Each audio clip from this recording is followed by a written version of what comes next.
Good afternoon, sir.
Good afternoon, everybody.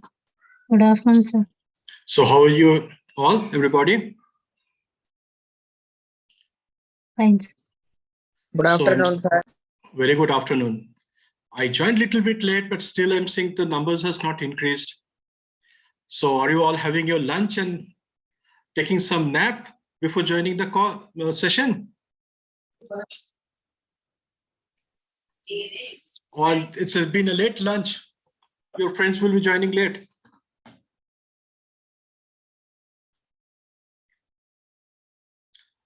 Harilakshmi ma'am and Sweta ma'am, please check if others can join, because I'm going to start with a new topic today. Okay, sir. And before we start, so student for 23rd, do you got any questions? Hello students, any questions from your side?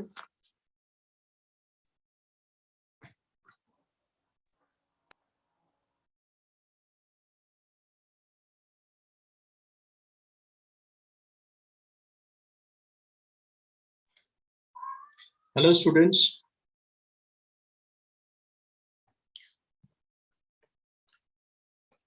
So can you please come on the switch on your videos?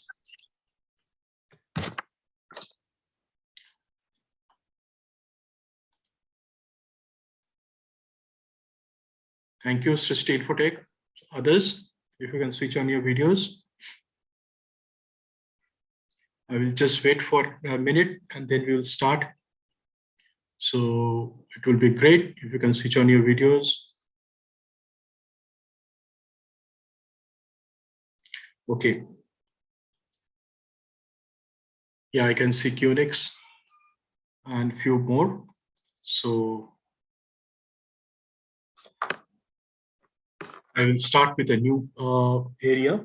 So I was thinking that I will have more participation from the students, but nevertheless, let me share my screen. And please let me know whether you're able to see my screen. Yes.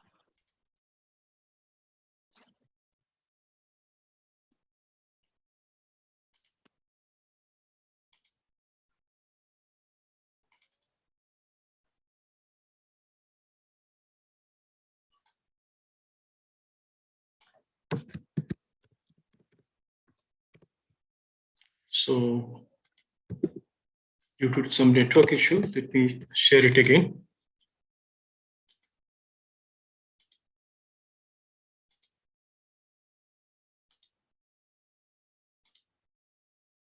Are you able to see my screen?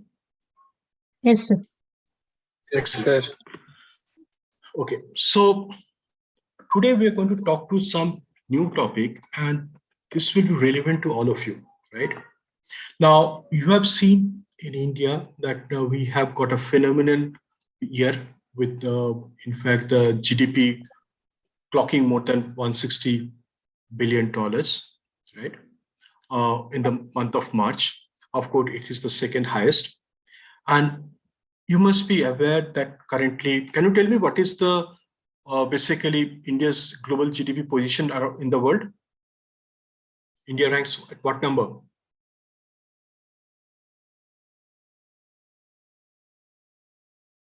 Yes, student.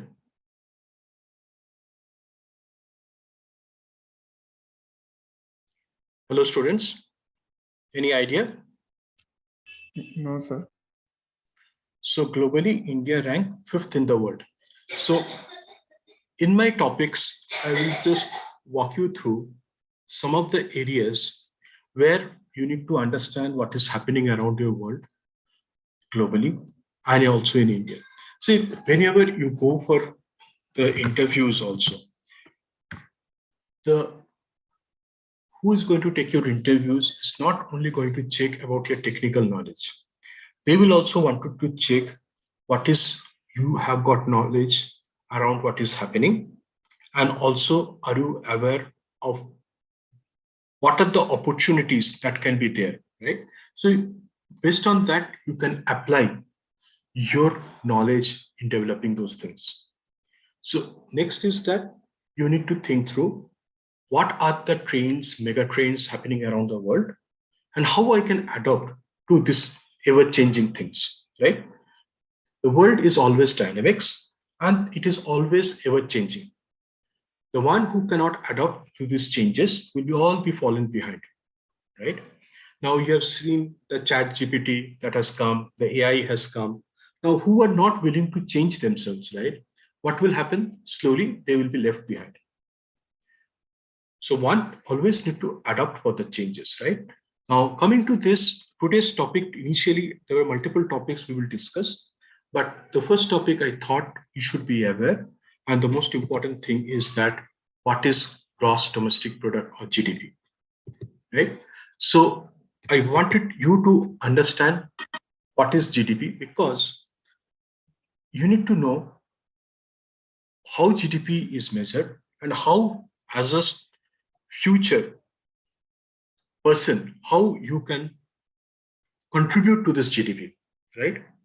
You must be aware that currently India is having a GDP of around $3.5 trillion, and India aims by before 2030 to go for a 5 trillion GDP. Right? It's a phenomenal jump. That's what the Indian government has also planned. Now, as a student who going to be the future work in the industry, and also some of you will be the budding entrepreneurs, how you can basically help India to reach that figure, right? And how, what are the trends, mega trends also coming, and where you can also adapt yourself. So before we go and to this thing, let's understand what is GDP.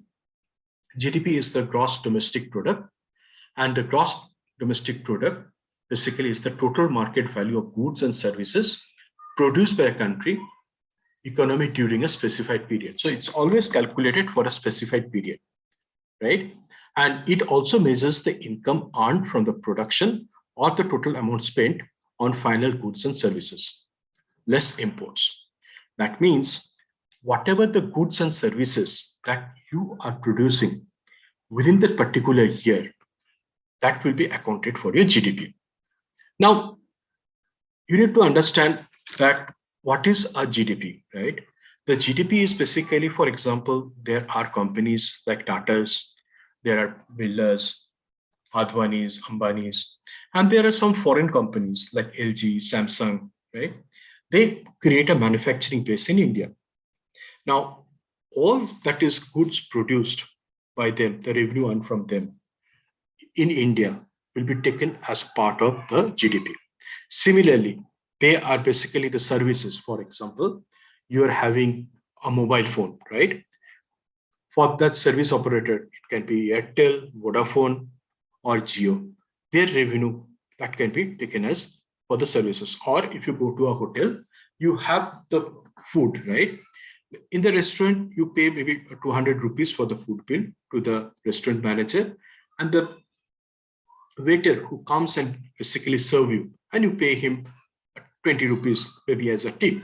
The 20 rupees is basically the services. Otherwise, maybe you have to go and get it from the counter rather than he's coming and delivering it to you.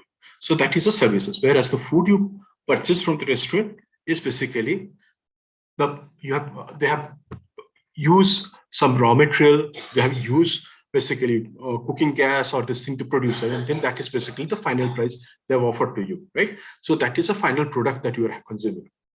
Whereas the services of the waiter who comes and delivers you is the services. So all throughout the year, what are the goods and services that is produced is going to be part of the GDP. Any questions, students?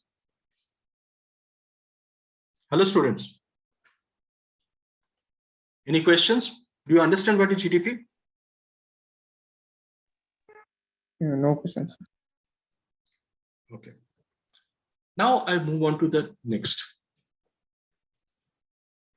So gross domestic product, GDP, is the total market value of goods and services produced by the country's economy during a specific period, right? And GDP is most commonly used for measurement of economic activity. So once we see that the GDP of a country is growing, that means there are a lot of good activity that is happening within that country. So based on that, what will happen? The foreign investors will come and invest. In fact, you will have job opportunities. Those are looking for work and this thing. If the economy's GDP is growing, that means the country is progressing. You will have a lot of offers in your hand. You can expect a salary increase, right? And you can have a better remuneration. But if a country where the GDP is in the negative or it's not growing or stagnated, the salary also will get stagnated. The opportunities of the job market will be very, very less. Isn't it, student? Yes, sir. Yes, sir. So you need to understand about the GDP So maybe some of you are budding to go into outside India also, but you need to select and choose a country or a company which is growing, right? If you join a ship which is sinking, right, what will happen? You will be falling prey to that, right? But if you go to a vibrant country, a vibrant company, and it is growing, then you will be part of that journey and you will be also get benefited, isn't it? Yes, sir. Good. Now, so we have understood this. We have understood is the common use for the economic activity, right?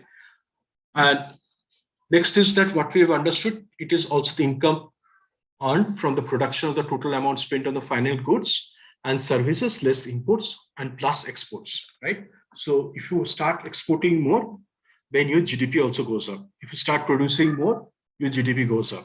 If you have more services, then your GDP goes up, isn't it? Yes, sir. Yes, sir.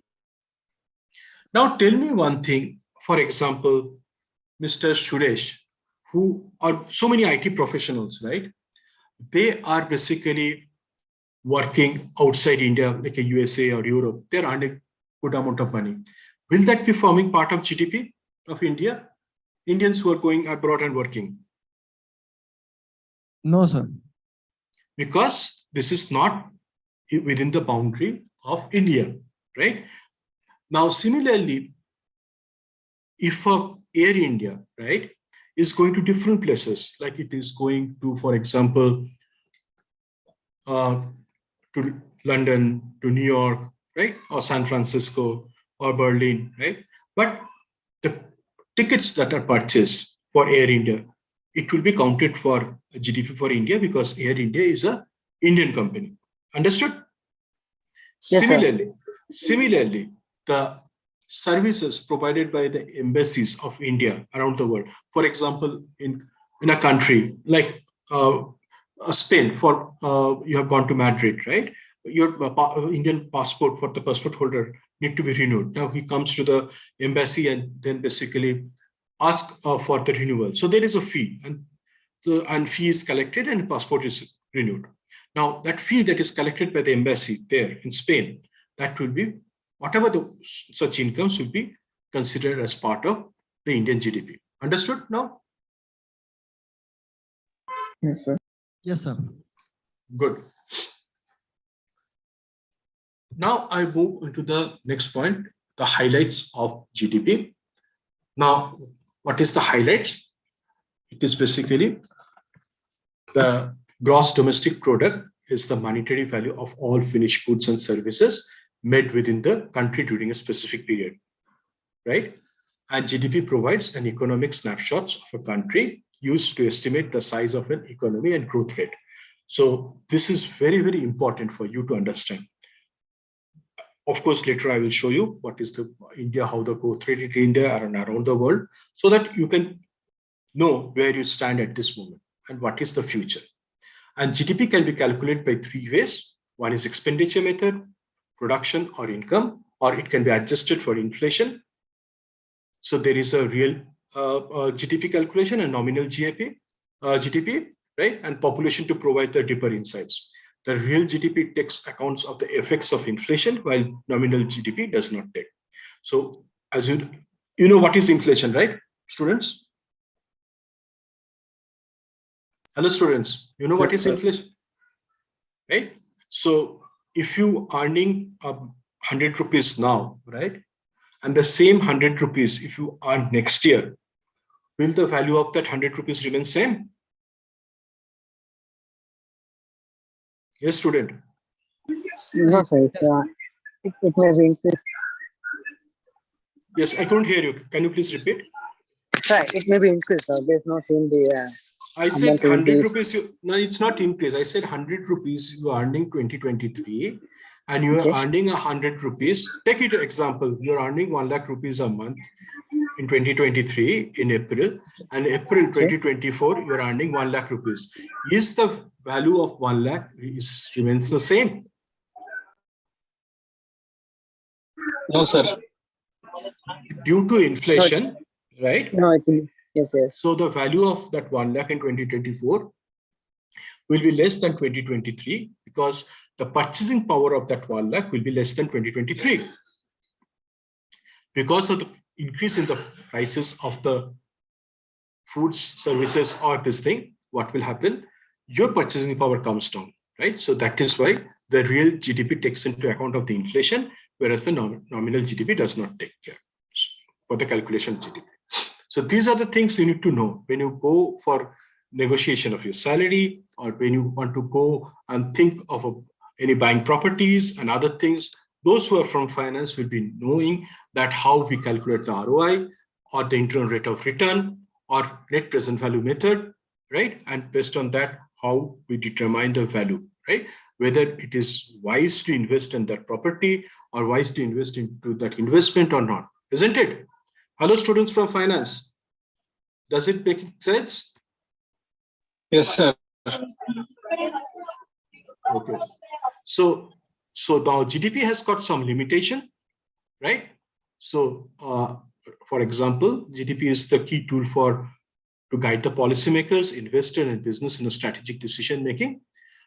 But there are some few limitations that we will discuss, or that is not at this moment so much of material to you. But for you, you need to know what is GDP.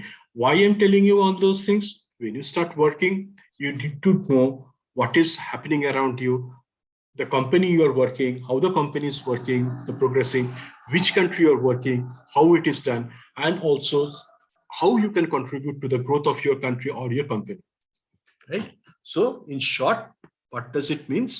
The GDP stands for gross domestic product and represents the total monetary value of all final goods and services produced and sold in the market within the country during the period of time, typically 1 year.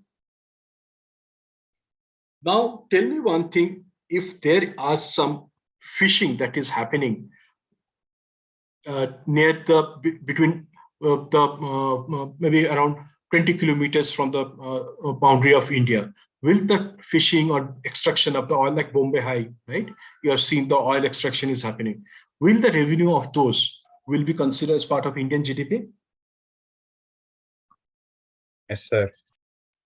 Because generally it is considered the 200 nautical miles from the boundary of that country should be considered part of the limit of that country, right? And based on that, any extraction within that limit will be considered as part of the revenue for that country. Understood? Yes, sir. Yes, sir. Okay. Now we move on to the next part. So the measurement of GDP. So as I was mentioning you, there are three parts. One is the output method. This measures the monetary or market value of all goods and services produced within the borders of the country in order to avoid distorted measurement of GDP due to the price level changes. The GDP at constant prices to GDP is computed. What does it mean?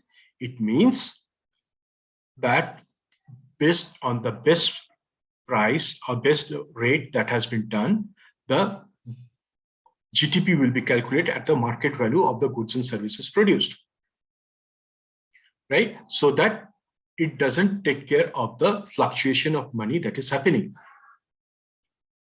Now, you must be knowing that Indian currency, for example, against dollar is a floating. I hope you are aware of this, right? Hello, students. Yes, sir. Right? Because these are the things you need to understand. See, you can do and develop a product or a coating when you understand what you want to develop and what are the direct and indirect impact on the developments that you are doing. Now, why I'm talking about the GDP? Because you should be aware how the GDP is measured, how you can contribute to this development of the GDP. Now, what is GDP? As per the output method, equal to the real GDP, that is GDP at constant prices, minus taxes, plus subsidies. So this is how, from the output method, it is calculated. Now, how the expenditure method is calculated? This measures the total expenditure incurred by all entities on goods and services within the domestic boundaries of a country, right? The GDP as per the expenditure method equal to C plus I plus G, X minus M, IM. That is basically C is the consumption expenditure, I is the investment expenditure, G is the government spending, and X minus M is the export minus import. Now, for example, if a country, right, start exporting more and import less, then automatically its GDP will be going up, isn't it? Similarly, if the consumptions goes up for that country, that people start buying cars, TV, fridge, right? Now, automatically the GDP, it will have an impact on the GDP. That is why you will see the government during the COVID also, the government did not stop basically the infrastructure projects, right? If you have seen the OMCs like Indian Oil or basically Bharat Petroleum, if you go and read their annual balance sheets or in the newspaper that ended in 31st March 2023, you will see actually they have spent more than the budget allocation for capital expenditure. Why they have done it? Because these are the things that really benefits the economy as such, right? You must be aware that any investment generally on the infrastructure development, right, has got a spiral effect. Because when you invest on an infrastructure, then what happens? You will need to have basically cement, steel, those need to be produced in the country, will be consumed. Plus, during the construction, the workers need to be paid in salaries or wages. And then what happens? Those companies which are producing steel or cement, they will buy the raw material, they will pay the wages, rent, factory rent, etc. Right? Similarly, the workers who are getting salary and wages, they will basically start buying goods. For example, they will buy, for example, a TV, or they can go for a scooter or a two-wheeler, or they can buy basically from the market, whatever the FMCG good, like you have biscuits or cereals and all those things, right? Or food items, clothes. Now, what will happen overall economy?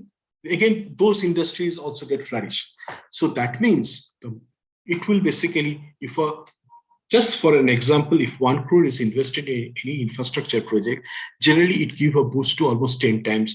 That is almost 10 crores of overall economy goes up. So this is how basically how in the economy of a country also gets developed. I will come later on to China, because in China, they make huge investment on infrastructure. There is almost 40% of the economy is based on the infrastructure only, right? So that is one of the, you have seen those basically the national highways getting constructed, right? So much of investment is happening in the infrastructure. For example, the bullet train that is getting in India, they're spending that is around 80,000 crore rupees to connect Mumbai and Delhi.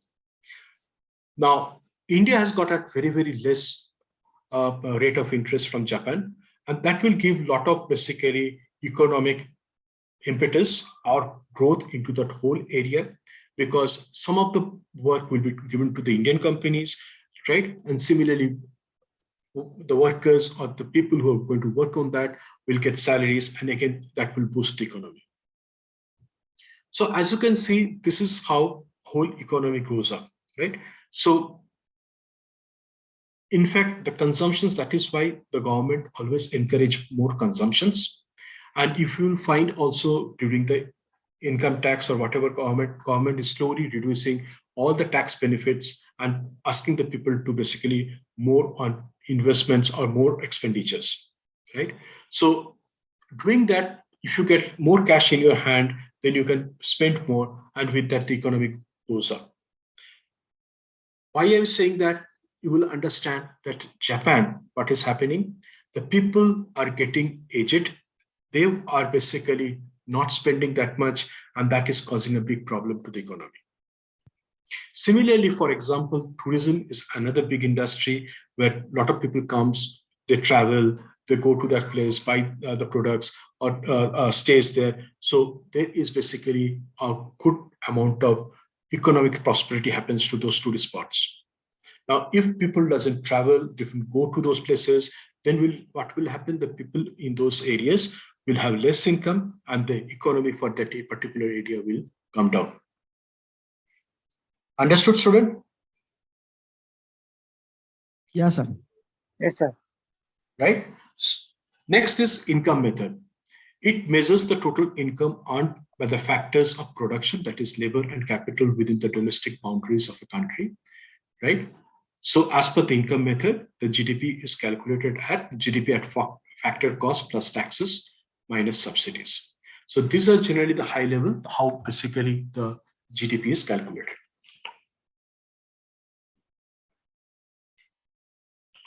In India, the contribution to GDP are mainly divided into three broad categories or sectors. One is agriculture, where, as you know, most of our workforce is engaged, and allied services, industry and service sectors, right? Now, for example, in India, you will find there are a lot of investments and initiatives are given on the agriculture or allied services. Now, there you must be heard of Quad that was formed, right? Don't think of the Quad I'm talking about, where India, Australia, USA, and Japan is there. There was another Quad that was created that is between India, USA, UAE, and Israel. And in that, basically, it was decided that Israel will provide the technology, UAE will provide the investment, and of course, USA also will provide the investment and the market for Indian products. Already, UAE has given almost $2 billion of loan, and for the agricultural sector in northern part of India, and where basically a lot of the Israel is providing the technology where they are going to increase the productivity of the crops and going to create huge warehouses, and then those can be exported.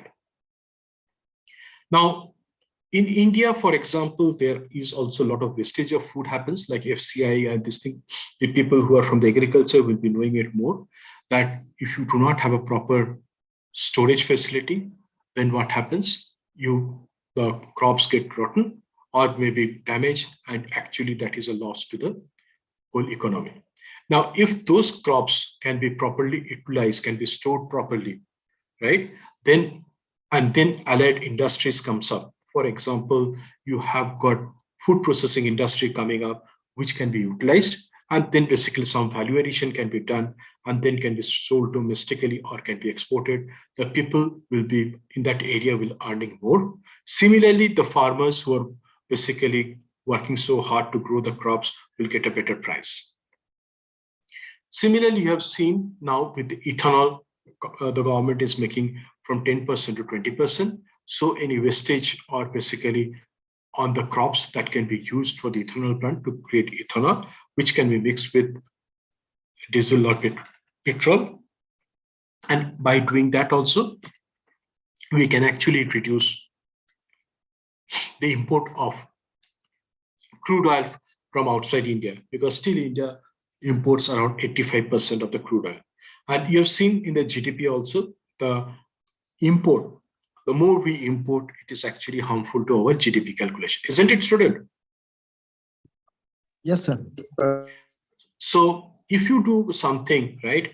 So for example, the IT exports, the IT services we're exporting to around the world, it is boosting our GDP, right? So one way, when you go into the future, for example, you're working in an IT company or you are being a budding entrepreneur, you have started your own venture, and where you're able to export to the other countries also, right? That also going to benefit India. Of course, domestically selling, you're earning a revenue that will also help in the increase of the GDP of the country. Isn't it? Yes, sir. Yes, sir. So what happens is that in India, it is measured as a market price, and the base year for computation is 2011 and 12, and GDP at market price equal to GDP at factor cost plus indirect taxes minus subsidies. So this is how it is done.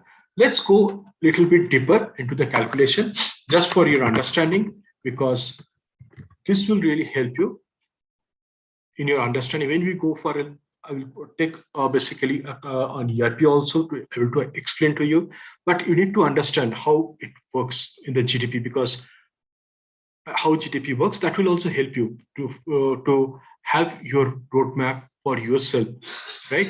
Because if some of the sectors are growing and if you be part of those sectors, right, that will also benefit you.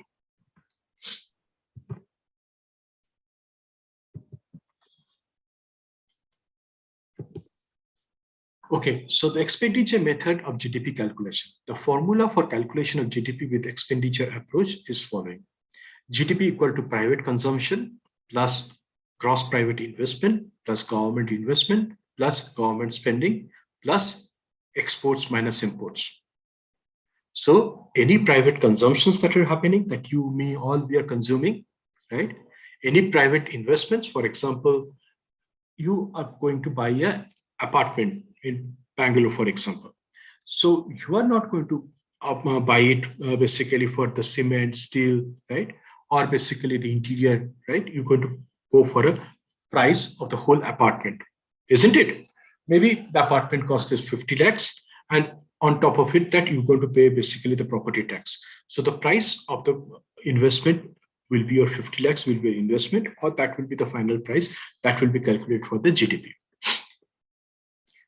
The government investments, of course, I told you the government investment, you have seen a lot of road that is getting constructed, or basically the township that is getting constructed by the government, or the dams that are getting constructed, or bridges, all those are the government investments.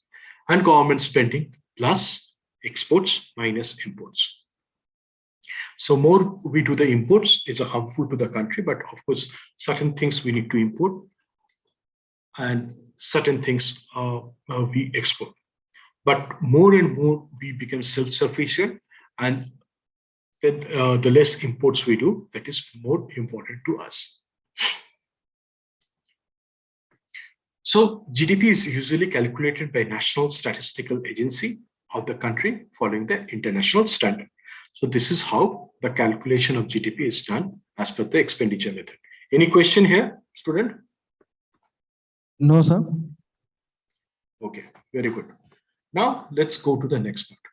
That is how I also prefer to do based on the income method for GDP calculation. Now, how it is done? According to the income approach, GDP can be computed by finding the total national income, that is TNI, and then adjusting for the sales tax, right? Depreciation and net foreign factors income, that is basically export minus import, and we can use the following form. That is TNI plus T plus D plus F.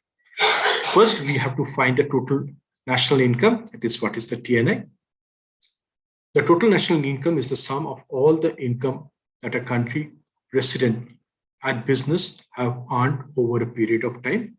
This includes all salaries, wages, that is W, rent, that is basically the rent, you've got a property or factory and you're earning rent on that, and the interest income, if any, and the profits from sale of your, for whatever the profit you're making, right?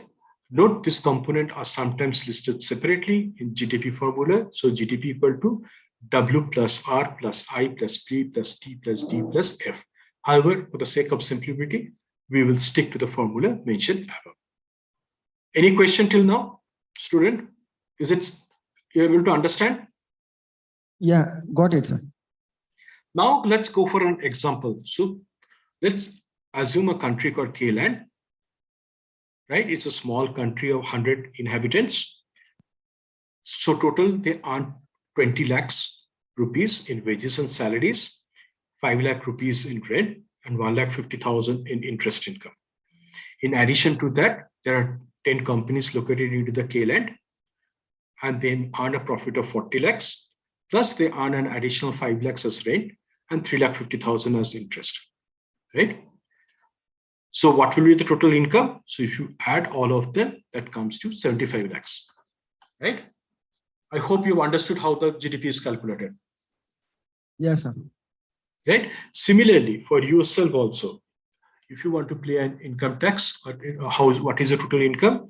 So whatever you get from your salaries, whatever the interest you earn from your properties, right? The rent income, maybe some of the investment you have done, you earn some interest income from your debentures, bonds, then some dividends you earn from your shares, right? So all those will be taken into consideration for the calculation of the total income, isn't it? Yes, sir. I'm not going into the income tax sections now, because then of course that will be treated separately, your incomes also, because income from salary will be treated separately. The investment, it will be treated, the profit will be treated separately as a short term and long term. I'm not going into that. Your rental income from properties, it will be treated separately as per section 24 of the income tax. I'm not going into in depth on that, but just for information, but in the overall income, it will be calculated, isn't it? Yes, sir. So why I'm trying to help you to understand that, you can think now that in your day-to-day life also, how you are going to calculate your own income, then how you're going to calculate your country's income, right? Overall, and how you can contribute to the national growth of your country, isn't it? Yes, sir. Good. Now I come to a very interesting thing. So you can see here how the progress of India is there. Already India is basically fifth largest global economy, you can say, that as per the GDP, right? Now, India, though going to by 2028, it is assumed that India are going to be the fourth biggest global economy, and maybe by 30, India will be the third biggest global economy with $5 trillion. Because the growth in Japan is not that much, right? But India is having a higher growth, so India may basically and become the third global economy by 2030. So you can see yourself, right? Maybe much earlier also, if the Indian growth are faster. So you can see in a country, you are there are abundance of opportunities. Why I wanted to show this and take you basically on GDP to make you understand there are enormous opportunity that is around you. Only thing that is that you need to grasp on that, right? Now, as you can see, in a growing economy, you will find a lot of opportunities, and you need to have basically the passion for which are the areas or whichever you want to do, and basically you can basically grab those opportunities, right? Isn't that very interesting that you are in a country which is doing quite well at this moment and is growing fast than rest of the countries around the world, right? Yes, sir. Yes, sir. Next is that I'll just take you to this link, right? Let me just double click on this. Now, this is as per the International Monetary Fund. So, and you can see the list of 2023, right? So it's absolutely current. So annual percentage growth. Now, if I go, for example, I go to Canada, what is the GDP growth? That is annual growth. Yes, student, it's only 1.5%. Let me 1.5. show, right? So real GDP growth. This is the real GDP growth, right? You know what is nominal, what is real, right? Now, if I go to USA, what is the growth? It is only 1%. 1. So once you get a salary there, it becomes very difficult to have an increment. Forget about increment those days. Okay. It's not like India that every year you can expect an increment, because as such, there is no growth. The interest rate for taking home loan at this thing is 1% or 1.5% there. Okay. Now, if I come to Brazil, another big economy, what is the growth? GDP growth? 1%. 1%. Argentina is 2%, right? 2. Yes. Now, if I go to, what is UK growth? 0.5. 0.5%. 0.03%, almost negligible, right? Yes. Yes. 0.3%, isn't it? Now, if I go to Russia, due to the Russia-Ukraine war, what is the growth? It is negative. Minus 2.3. 2.3, right? Yes. Now, if I go to Ukraine, no data. It was minus 50% because nothing is getting produced there because of the war. If I go to Poland, if I go to Poland or Finland, it is 0.5%, right? 1%. If I go to Sweden, it is already Minus negative. Yeah. Now you can see it's negative, right? Now, if I go to Germany, so Poland is 0.5. If I go to Germany, Germany is also negative. So these are global economies, right? Yes, sir. Yes, sir. So France is 0.7%, not even 1%. Spain is 1. Spain economy is very, very low in Europe, right?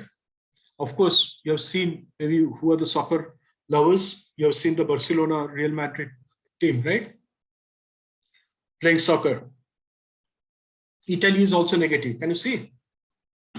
Yes, sir. Yes, sir. Of course, Saudi Arabia is 3.7. Do you know the reason? I hope because of the increase in the oil price, right? Because most of the economy depend on what? From oil. Crude, oil exports. Now, if the oil has got a longevity, right? And if it doesn't do well, what will happen? The whole economy will fall apart, isn't it? Yes, sir. Now, of course, if I go to the South Africa, it is 1.1%. Now, of course, Congo is 6.7%. But who is want to goes to Congo, mid of Africa? Right? Now, of course, Libya, it's a war-torn country. Of course, now they're developing because the base is very, very low, 17.9%. Right? So Nigeria is 7.3%. Again, it's a bit of Africa. If you see, and their economy is very, very small, right? Regarding the global big economies, isn't it? Yes, sir. Yes, sir. Now, if you go to Japan, what is the growth? 1.6%. If I go to Australia, 1.9%, right? So not even 2%. Now, if I go to China, it's 4.4%. So before it used to be a 2-digit growth, right? But now you can see it has come down drastically. And with lot of restrictions that are coming up, right? From the Europe and the NATO countries, slowly they're already started looking for alternative manufacturing bases, the major chains, right? Now you have seen Samsung has already created a huge factory near Delhi for, you have seen the Foxconn or who are the suppliers of the iPhones has started manufacturing bases in India and Vietnam. So slowly they're moving out the production line from China. So slowly the China's economy is based on the export, right? So you can see in future, of course, China, I will talk to you much in details also. They're facing major problem. Next is that you have seen the Chinese economy, right? The banks, one after is falling apart. So the real estate market is a big problem, right? In fact, one of the banks, which has got $400 billion, got bankrupt. So the flat owners or the owners for the flats they purchased, which is not even constructed or half constructed or semi-constructed, they're not getting the delivery. So all their savings are gone for a drain. Of course, in China, you cannot do against the government, otherwise you will be put inside a jail. It's not a democratic country, right? So those things are not coming into the news. But still, what are popping up into the news, they're facing a huge major problem. So I've been to China several times. So, for example, if you go to the market, you can see a huge difference into the wealth of the people, right? And only the China that is developed is only the seaside, that is basically the eastern part of China. Interior China is still not that much developed. Okay, let's go to basically India. Before that, let's go to our neighboring. So Sri Lanka is -3.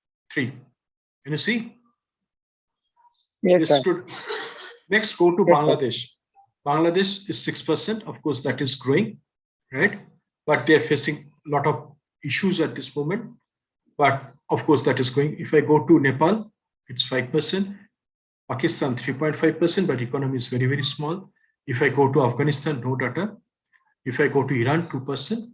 Now, let's come back to India. And you can see India at this moment is 6.1%.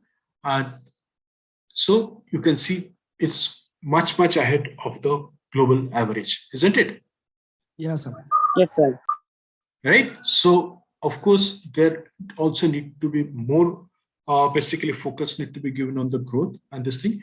But India has got badly affected. If you can ask me why, one is the rising in the crude prices because India imports more than 85% of the crude from outside. So India has to pay a huge amount of money. And there are basically some of the products, just to let you know, lot of semiconductors, lot of electronics equipments, chemicals, India is still importing from outside. Just for example, the rare earth material, right? India is importing almost around 30,000 crores. And mostly that money is going to China because China is one of the world's largest producer of rare earth and they own it, right? So of course, now with the quad, that is the other quad, that is India, Australia, Japan, and USA. So they are getting some agreements where basically they're going to use the rare earth that is mining in Australia and get those rare earth to the factories. So generally, you need to understand rare earth is used in any of the electronics component, defense industries, right? So for the example, lithium battery, that lithium is also part of that rare earth, right? So a lot of investments are going on so that to make an alternative to China or to source those materials. Of course, now measures will be taken to improve those, but some of the drawbacks India is facing, but still it is 6.1%. Of course, it is reduced from 7.8 to 6.1%, which was the focus was done before because of multiple factors. One is the factor is the rising in the crude price or energy cost. Next is basically the Russia-Ukraine war. So a lot of prices has gone up around the world, right? So the import has gone up, and you have seen now there is basically in IT industries also not going into that great. So there is a lot of job loss, and also the industries are going. The more the recession happens into industries, they will start cutting their cost. And then basically, as a student into IT, you must be knowing that will be a lot of investment that will come into AI, ML, and deep learning, and basically robotics, right? And where you can see a lot of your opportunity coming in. So, student, is this was interesting or not? Yes, sir. It was interesting. Right? So you can think on those. Now let me unshare my this thing. Let's go to now to another topic. So, students, what do you understand by semiconductors?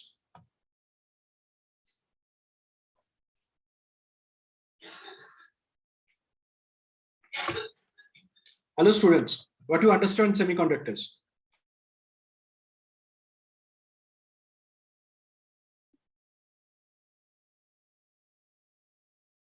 So it's about measuring a country's productivity and how much they are producing in a given period of time, sir. Sir, I'm asking about semiconductor. What is semiconductor? So semiconductor is a substance that has a specific electrical properties that enable it to serve as a foundation for computers and other electronic devices. Okay. Now, in fact, the mobile phone you're using, anything that's smart, whatever the word smart comes, smart homes, smart cities, smart TVs, everywhere there is a chip, there is a yellow color, right? That is basically nothing but a kind of a semiconductor, it is there, right? Now, you have seen during the COVID times, there was a logistic problem, right? The car manufacturer were not able to supply the cars on time.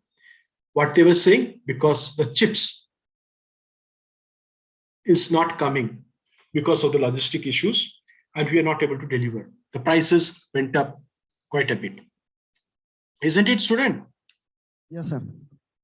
In fact, the drones you are seeing, the IoTs you are seeing, the smartphone which you are using, all has got a chips. The credit card you're using, the debit card you are using, it has got a chips in it, isn't it? Yes, sir. Right. So semiconductor is a very, very vital thing for any IT industry, for electronics and this thing.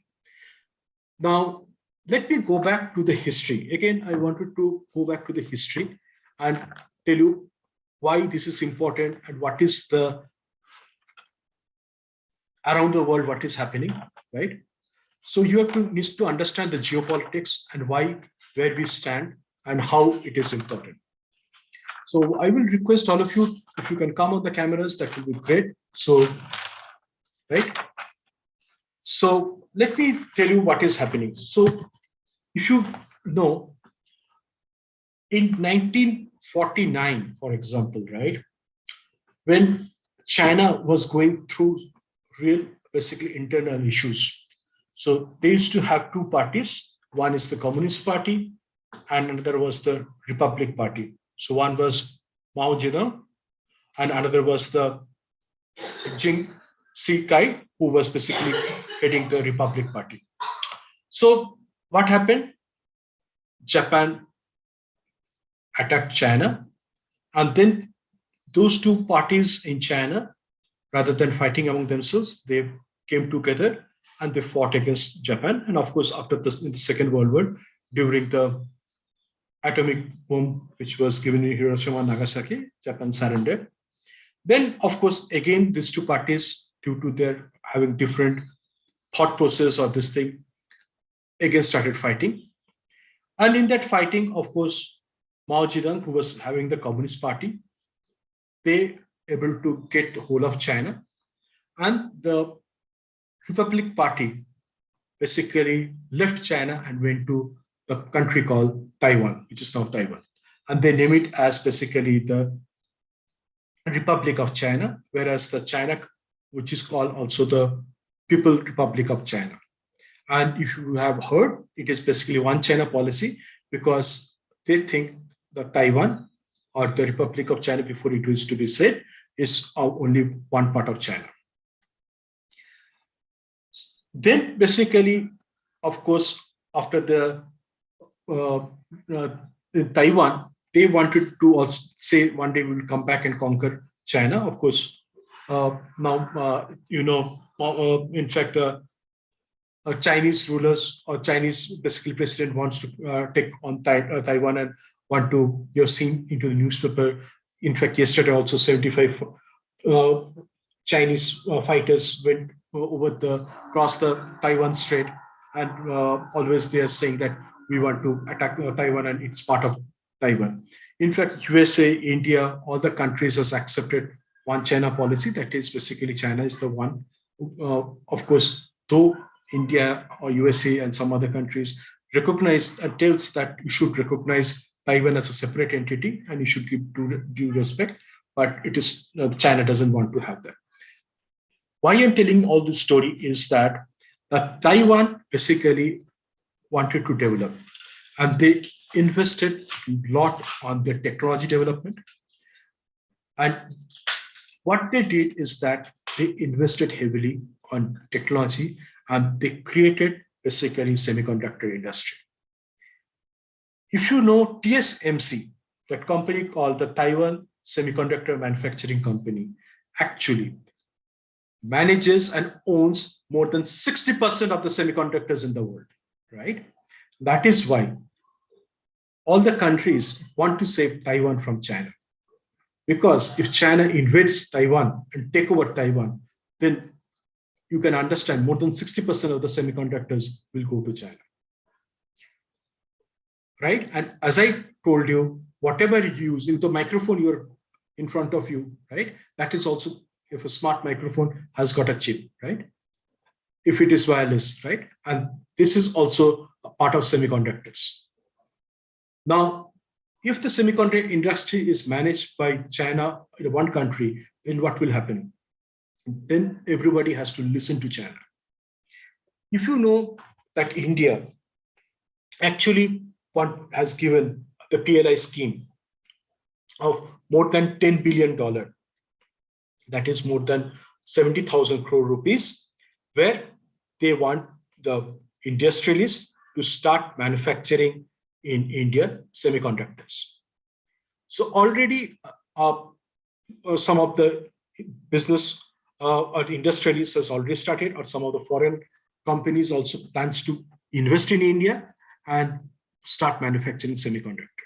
You need to understand semiconductor industry takes time and it's a huge investment. For example, it is Anil Agarwal Vedanta has joint venture with Foxconn for a plant in Gujarat, and where they want to invest more than $20 billion. And the plant will come in next 2 to 3 years, right? For that, they have taken around 1,000 acres of land in Gujarat. Now, you can understand from the value how much of investment is required, because small companies or the technology is another thing. It's very, very critical. The technology nobody wants to give, because this is absolutely a niche area.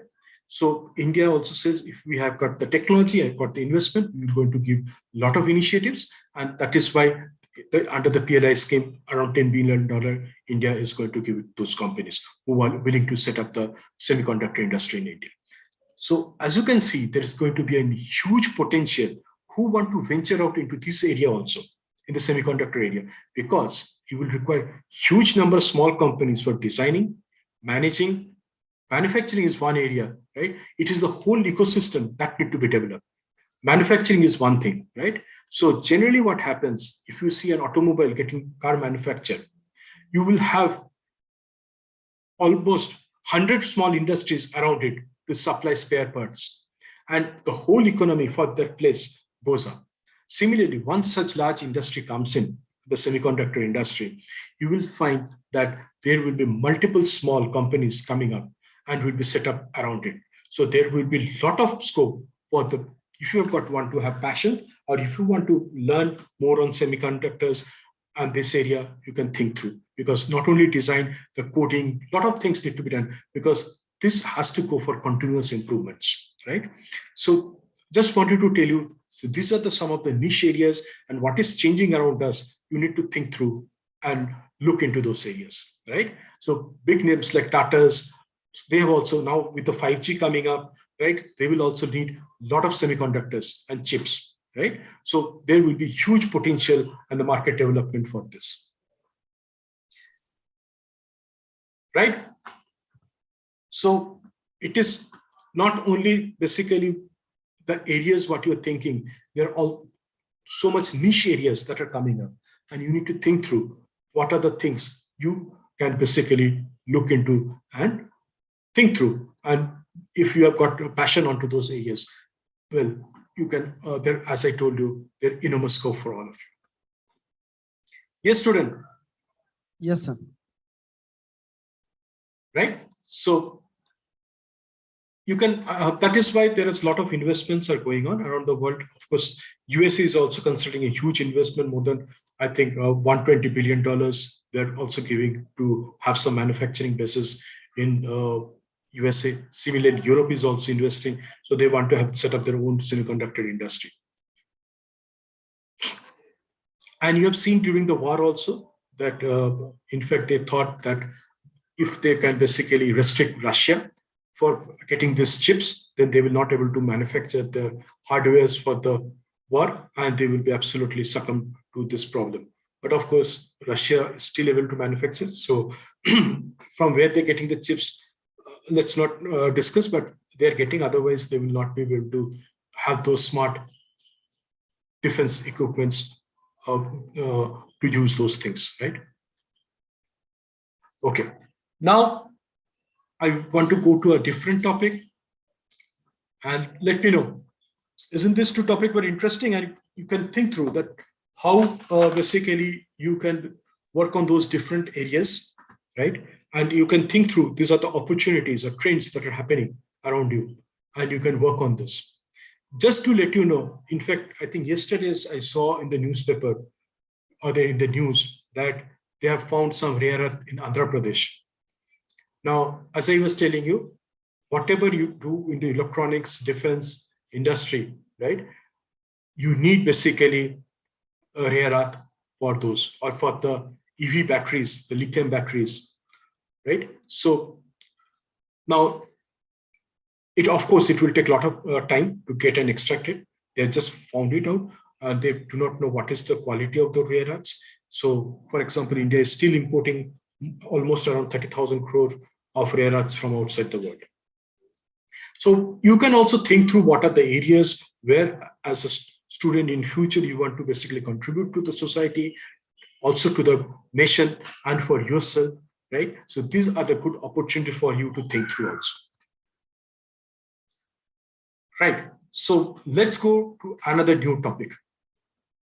So before that, any questions? No, sir. Okay.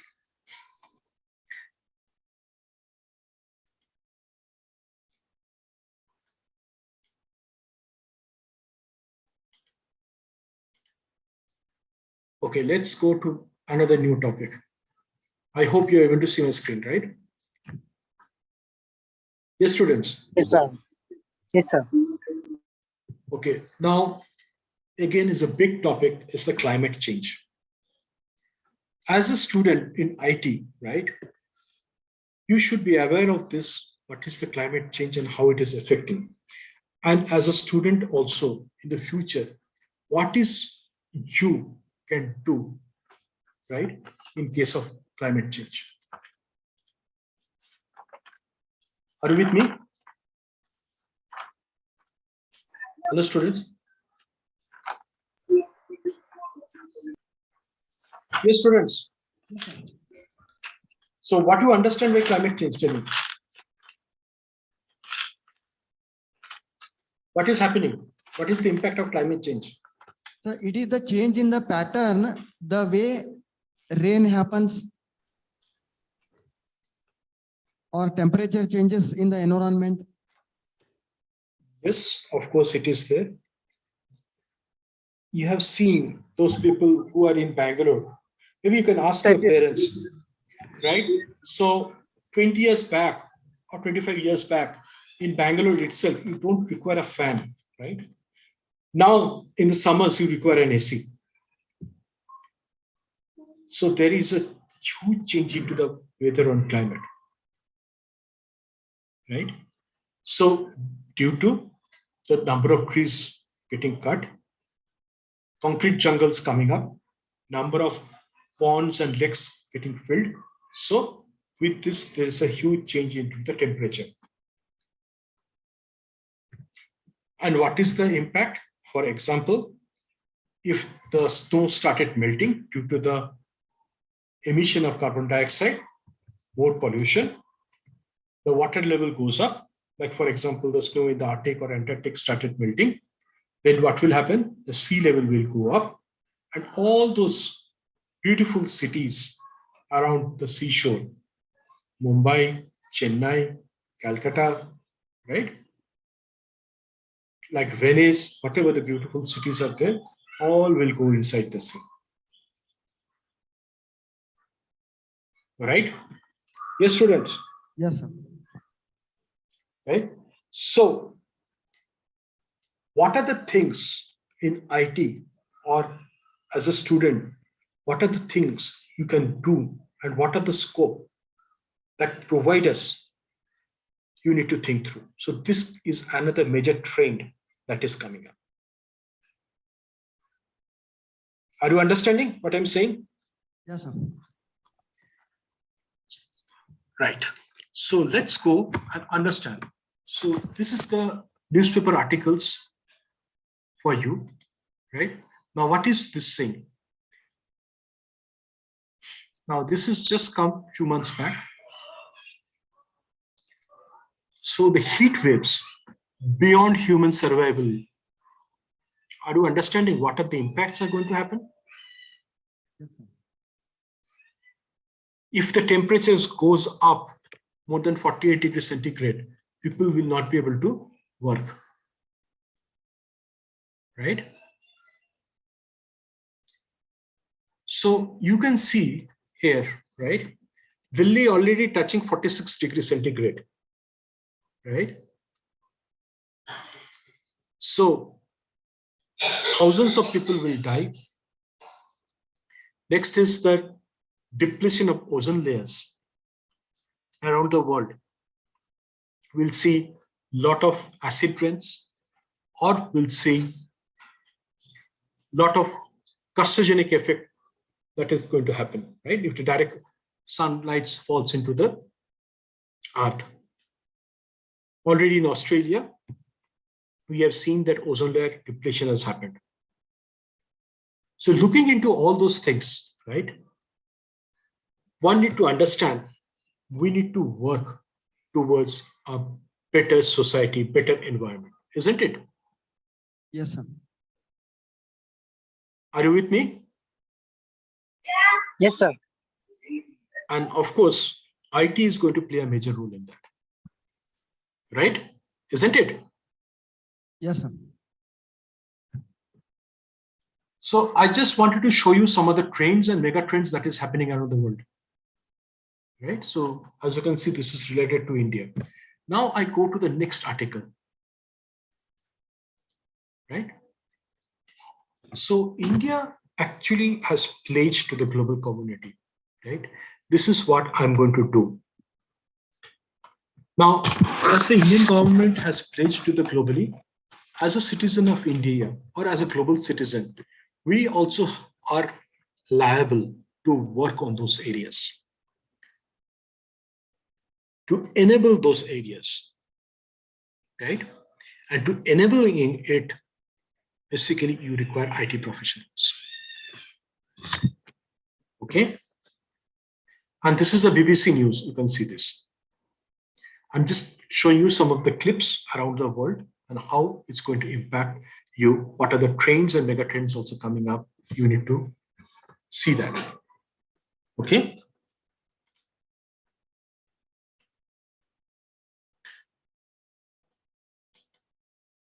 So as you can see, what India, this is again an article that has come, right, a few months back. Now, if you see here, what India is saying is that they want to reduce the emission intensity of its gross domestic product, GDP, by 45% by 2030. Now, if you have not, I've taught you about GDP, some of you may not be knowing what is GDP, right? So whenever in IT or anywhere you work, you have to have some understanding, basic understanding of some of the concepts. So the emission currently, what is happening as per the GDP, they want to reduce by 45%. And India want to basically say that there will be net zero emission by 2070. Of course, this is, you can see where India was not there, right? And with the 2020, you can see India is already in emission is almost third place. So 20 years back and now, India has already in this latter horizon, which is not a good carbon emissions. Now India by 2070, they say they want to make a net zero emission country. Right? Of course, the global target is 2050. So India said that requires huge investments, and being such a India is still a developing country, so India needs up to 2070 to become a net zero emission country. Yes, students. Are you able to understand? Yes, sir. Getting it. So that means there will be huge investment coming into the renewable energy, smart energy, right? And wherever the smart means, that means a lot of opportunities for IT industries, isn't it? Yes, sir. So smart way of working. So as you can see, this is going to be a mega trend that you're going to foresee, where basically India or the global moving into the net zero emission means the way we are changing, working need to be changed. Right? Excuse me, sir. Yes, tell me. Sir, climate change is a question of the survival of humans on Earth, and there will be a lot of investment going to happen to mitigate the bad effects of climate change. So there is a big scope is there, and how IT or artificial intelligence, for example, IT, how it will be going to play a major role in mitigating the effects of climate change, sir? Can you come out with some examples? Yes, very good. So let me go to my slide. I will just directly come to my slide only, right? Okay. So let's see, we directly go into the smart city. So tell me what you understand by smart city. Yes, tell me what you understand by smart city. Things are getting happen without movement of the vehicles or human beings. Now, human beings will be there. Basically, it is the smart way of working where you are going to use basically renewable energy to power this whole city. You're not going to use a fossil fuel.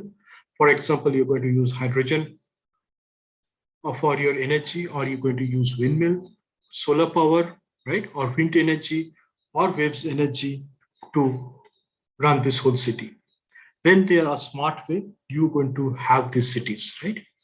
So that will make the life of the people more congenial and the survivability will increase, right? So that as a human, you will have more comfort and going to have less pollution or almost zero pollution if you do not have any fossil fuel running transports or any factories that emit gases or basically carbon dioxide, isn't it? Yes, sir. Right? So any other student want to tell me what is a smart city?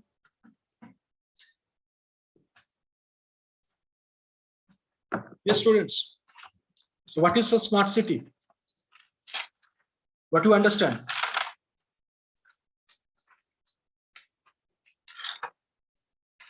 Tell me, students. Anybody? Just to let you smart yes, technology. Using smart technology, very good. And you know, smart technology, smart city requires a lot of semiconductors, right? So I told you why and how important is semiconductor. Excuse me, sir. Yes, tell me. Using information and communication technologies. Yes, very good. And just to let you know that in Karnataka, the government of India has planned 7 smart cities. One is Bangalore, Shimoga, Mangalore, Tumkur, Hubli, Dharwad, Devangari, and Balagavi. So I hope some of you are from this place. So if you can raise your hand or you can switch on your camera and let me know, are you from this place? Yes, sir. So please come on the cameras so that, right? So I hope I can see some of you. Okay, very good. So in India also, they have planned more than 100 smart cities, right? Of course, throughout India, they cannot make smart because it's a huge investments. You have to understand that also. But in the long run, there will be a lot of benefits, right? Again, let me share. So I want all of you to basically at least switch on your camera and come in front and be interactive, right? Not 1 and 2 people. Okay, so I will just want to share one video so that it becomes more easy for you to understand what is a smart city. And again, I will let you know how basically in the IT area, what are the things that provides you a lot of scope for you, right? Okay, let me just go and show you a video. So anyway, a smart city is a technologically modern urban area that uses different types of electronic methods and sensors to collect specific data. Information gained from the data is used to manage assets, resources, and services efficiently. In return, the data is used to improve the operation across the city, right? So there are basically multiple sensors attached to the cities, right, from which it collects data. We have gone through, for example, smart lighting. You have seen how it benefits. You have seen smart parking, isn't it? Similarly, Yes. you have seen CCTVs around the cities help you to monitor and surveillance, right? So those are some of the benefits you have already seen, which we have discussed IoT session, isn't it? So some of the smart cities, I'll just take you one video so that it becomes easy for you. Let me just, I think people still joining.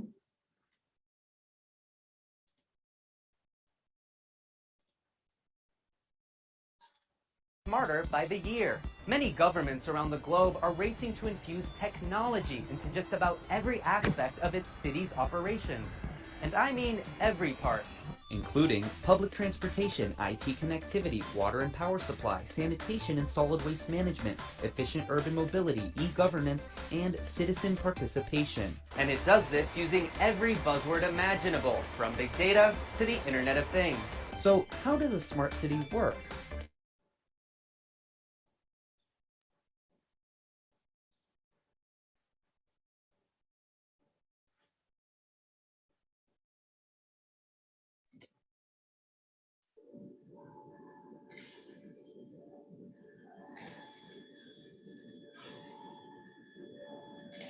So just to let you know, in Singapore, have you anyone been to Singapore? So Singapore is a very, very small country, right? And every corner of Singapore, every street has got CCTV cameras. And in fact, the Singapore, if you own a car, you have to pay an extra tax, right? Because the country itself is very small.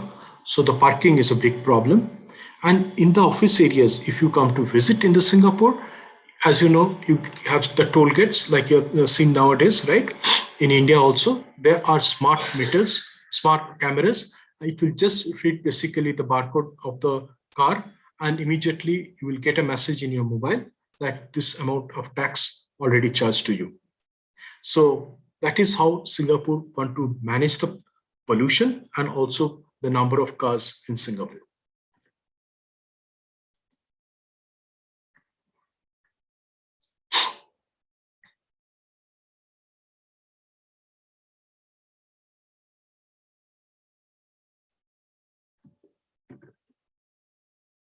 So this is called the Eye of Singapore. It's a huge, it takes 1 hour to rotate once.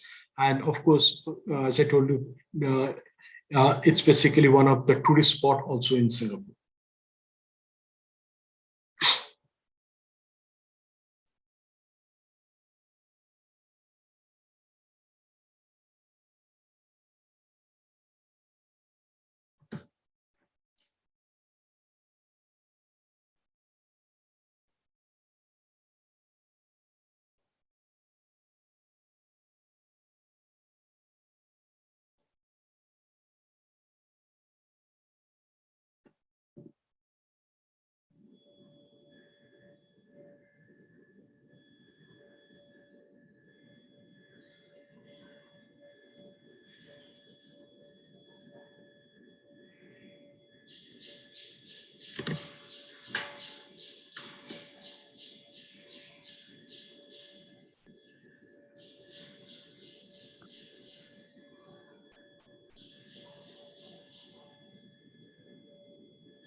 You have seen the smart lighting, right? So this is in Barcelona, in Spain. Screen is not visible, sir. Screen is not visible. Let me. No, sir. Only your voice is here. Okay. Okay, let me share my screen. Yeah, sorry. So are you able to see my screen now? Yes, sir. Detect motion. Let me just start from here.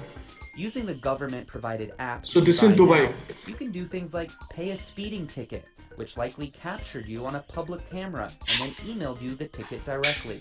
You can also use the same app to pay your electric bill, call a taxi, track a package you sent to your friend, find the nearest ATM, renew your vehicle registration, track the visa status of a relative, and report a violation to the Dubai police. Now head over to Barcelona, where one research firm estimates the city will save billions of dollars a year in energy costs just by installing smart systems like these.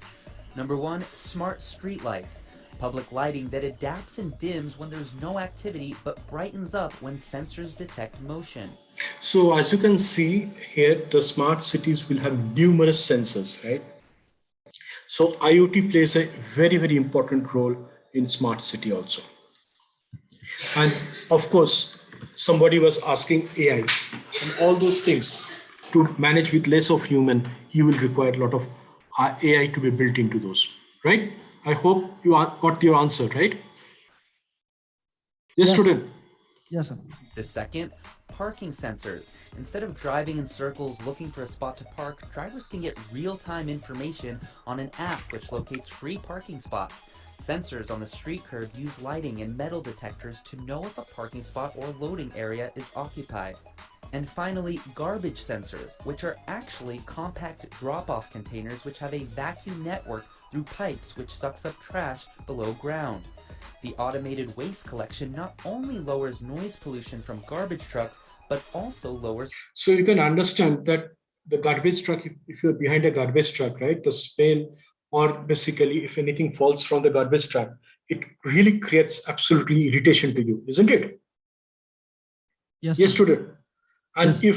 if it is everything done underground and it is processed, right, you also get a fresh air when you are traveling, and you don't have to see those unnecessary piles of garbages, right?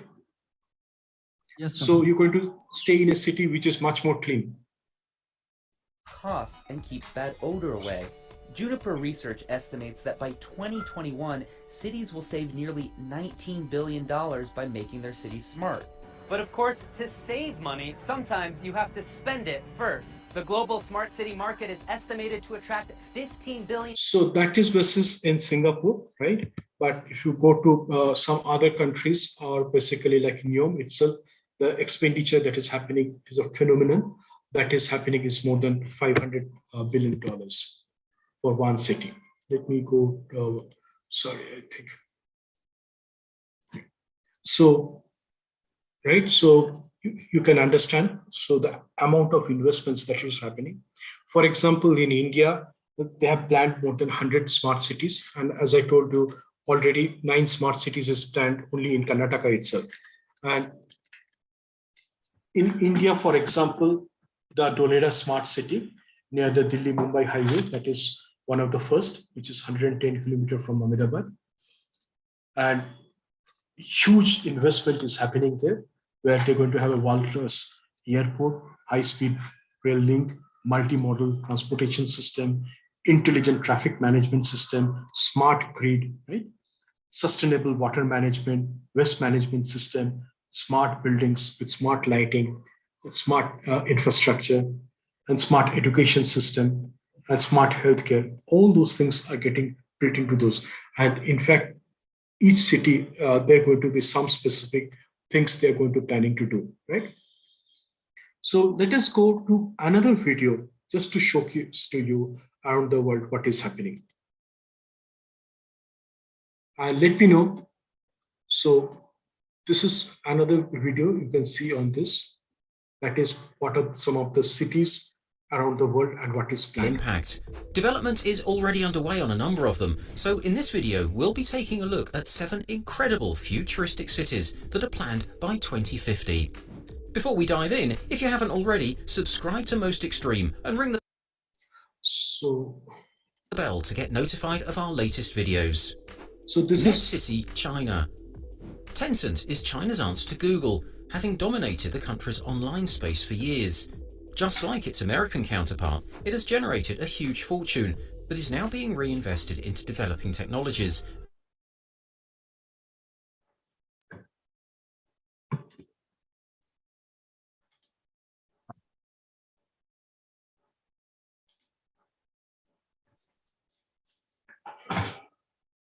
Your video has gone. yes. Are you able to see my screen? No, sir. No, sir. Oh, 1 minute. Some issues. Let me see. I think. Yeah. Let me share it again. Okay. Are you able to see my screen, right? Yes, sir. Now visible, sir. Okay. Let me start it. Shenzhen, China, work is already underway to build Net City, and the plan is for the first people to be able to move in by 2027. The size of Midtown Manhattan, the company will, of course, benefit from having its employees so close to where they work. But the idea is far wider than just that, with the hope that it'll provide a blueprint for future urban designs around the world. At the centre of the development will be the new corporate offices for the company, but surrounding these will be everything residents need for a fulfilled lifestyle. So as you can see, these cities that is getting built around the world, there will be huge amount of investments that are going to happen. in India and abroad. And for doing this smart, there will be huge potential for IT enablement. Will be homes, schools, recreational areas and stores, all of which will be arranged in a way that makes them easily accessible by foot or public transport, with no need at all for personal transportation like cars. The significantly reduced pollution will maintain a much higher air quality than any other urban environment, and this will be taken a step further by the inclusion of grass-covered rooftops on every building, and systems that will collect water for use by residents, while at the same time managing the runoff and preventing flooding. Green energy will make up the vast majority of the city's power requirements too, with the intent being that the entire... So green energy means renewable energy, right? So either it can be basically hydrogen energy or solar, or it can be hydel, windmill, or waves. Through waves also they can have, or it can have with the bio, basically, in fact, the bio waste that you're having, right? The waste you're having, so with that also can be converted into an energy. And within the city, they want to have a sustainable energy, which they want to have, so they don't have to depend on the fossil fuel. Place will be carbon neutral. If this project proves to be successful, we could well see large companies following in their footsteps and building cities of their own, which would completely change the way we see our work and home-life balance. Woven City, Japan. With cities around the world looking for new technologies to help reduce pollution and increase efficiency and living conditions, companies are developing new ways. So this is also called the Toyota City because Toyota is investing on this city To test their designs in a real-world setting. Toyota is currently building Woven City, which is being envisaged as a prototype city that will be used to prove the viability of new ideas before they are deployed elsewhere. Covering an area of 175 acres on the former site of a car manufacturing facility and at the base of Mount Fuji, the city will be able to house up to 2,000 people, most of whom will be Toyota employees. Everything will be powered by hydrogen fuel technology, and it'll be there that the company tests new autonomous vehicles, smart home technologies, robotics, and other creations. So all those things, as we were saying, requires IT professionals, right? So you can see there is a huge potential and opportunities for all of you. Making it the most futuristic city in the world. One of the cleverest parts of the city is that it will use 3 different types of street or pathway that are woven together. The first type of street will be solely for fast vehicles. The second will be for slower ones like mobility scooters, bicycles, scooters and pedestrians, while the third type will be like promenades, which can only be used by pedestrians. Due to be ready within the next few years, Woven City will show how a changed view towards urban planning, in combination with new advances with technology, will completely change the way we look at cities and what life in them should be like. Eco-Atlantic City, Nigeria. The city of Lagos in Nigeria is one of the fastest expanding urban areas in the world, and planners have been looking for ways to redesign regions fit for the future, while at the same time helping to preserve what's already there. Eco-Atlantic City is one of the most ambitious developments taking place anywhere on Earth, and will create an incredible space to supercharge the local economy for decades to come. Covering an area of almost 4 square miles, the entire city is actually being built on a newly created peninsula attached to the Victoria Island district of Lagos, which has required millions of cubic yards worth of materials and tens of thousands of tons worth of rocks to be reclaimed from the Atlantic to form it. Surrounded by a 5-mile wall designed to protect the land from being eroded by the ocean, its presence is also expected to slow down erosion further along the coast, which will protect other parts of Lagos too. Split into 10 separate districts, once it's complete, Eco-Atlantic City is expected to be home to 250,000 residents. So you can see around the world, multiple such cities are coming up. So you will find most of the developing countries, right, are basically going to invest huge amount of money for those smart cities, because already the developed countries has got better infrastructure. But for the developing countries, they want to use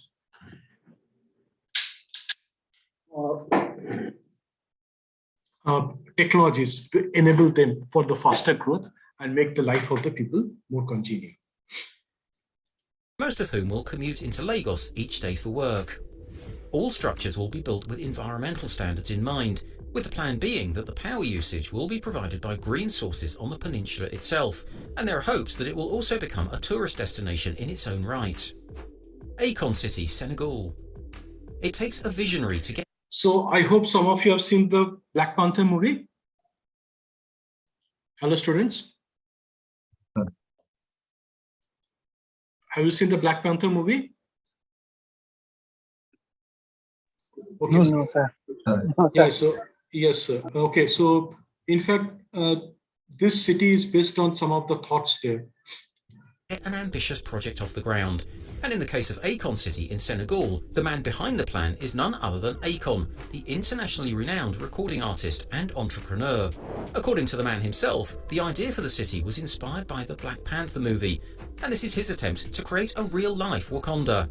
Planned to cover an area of 2,000 acres around 62 miles from Dakar, it'll be a mixed-use development comprised of huge skyscrapers, shopping malls, tourist resorts, entertainment venues, a technology hub, and a large music recording complex. With an estimated price tag of $6 billion, all energy that's used will be derived from green sources, and the hope is that it'll massively stimulate the local economy. The buildings will all have an otherworldly aesthetic, with sketches showing they'll look like they've come straight out of a sci-fi movie. But the most futuristic thing of all will be the economy. Rather than using cash or any traditional fiat currencies, everything in Akon City will revolve around the use of its own cryptocurrency called the A-coin. So how many of you know what is basically cryptocurrency is? Yes, students.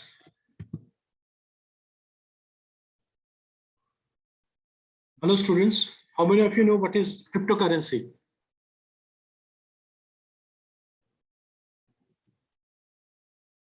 Hello. The cryptocurrency is a form of currency which is not issued by the central government, central banks of the countries.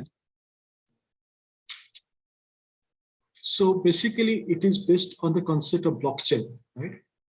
Yes, sir. Right, the cryptocurrencies, Bitcoins is there, Ethon is so a lot of are there. Of course, the market is not doing well. Maybe if you are interested, I will take one session on the blockchain and basically the design, how the design build is done on that part also. But just to let you know about blockchain, it's basically the innovation that can change around the world. It is not only the cryptocurrency, it is going to see enormous growth into the, if you see the security you are going through, right? So it is very difficult to break if it is a kind of a system for the passwords, and this thing has been created using the blockchain method. So to make it more secure, nowadays, the banks and the financial sectors are looking into the area of blockchain. So blockchain technology is a very practical solution to the problem of storing, authenticating, and protecting data. Think of a blockchain as a decentralized, extremely secure database, okay?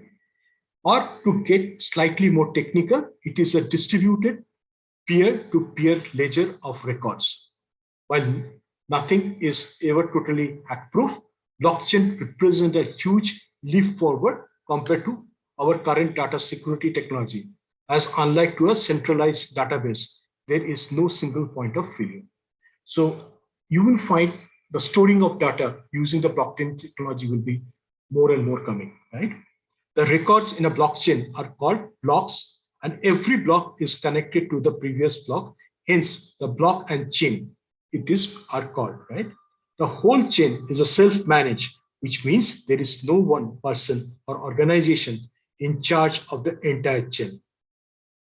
If that sounds familiar, it might be because of the virtual currency that you are seeing at the Bitcoin or others, right? Functions on the blockchain technology, which actually work on the blockchain. In fact, in my I was working on a blockchain technology where, you know, in AGM, you need to send basically mails to the multiple shareholders, and the shareholders provides their feedback.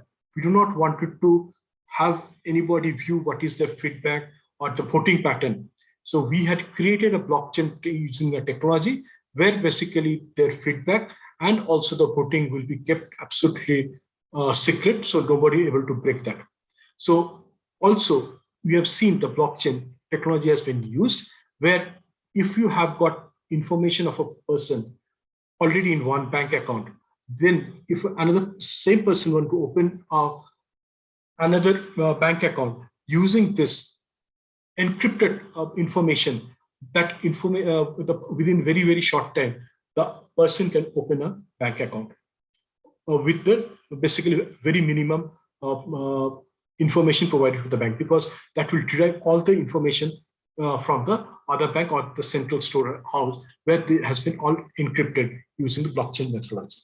So in case of the financial services, insurance and healthcare are just some of the sectors where the blockchain is likely to have heavily be adopted, right? So in fact, if some of you are looking into those areas, you can see there is an enormous growth. In fact, 90% of the major European and North American banks are exploring blockchain solutions. So just wanted to tell you about this. So this is also another area where one can look into it. Okay, let's again share my screen so that you can again see the remaining part of the video. Okay. Let me share my screen.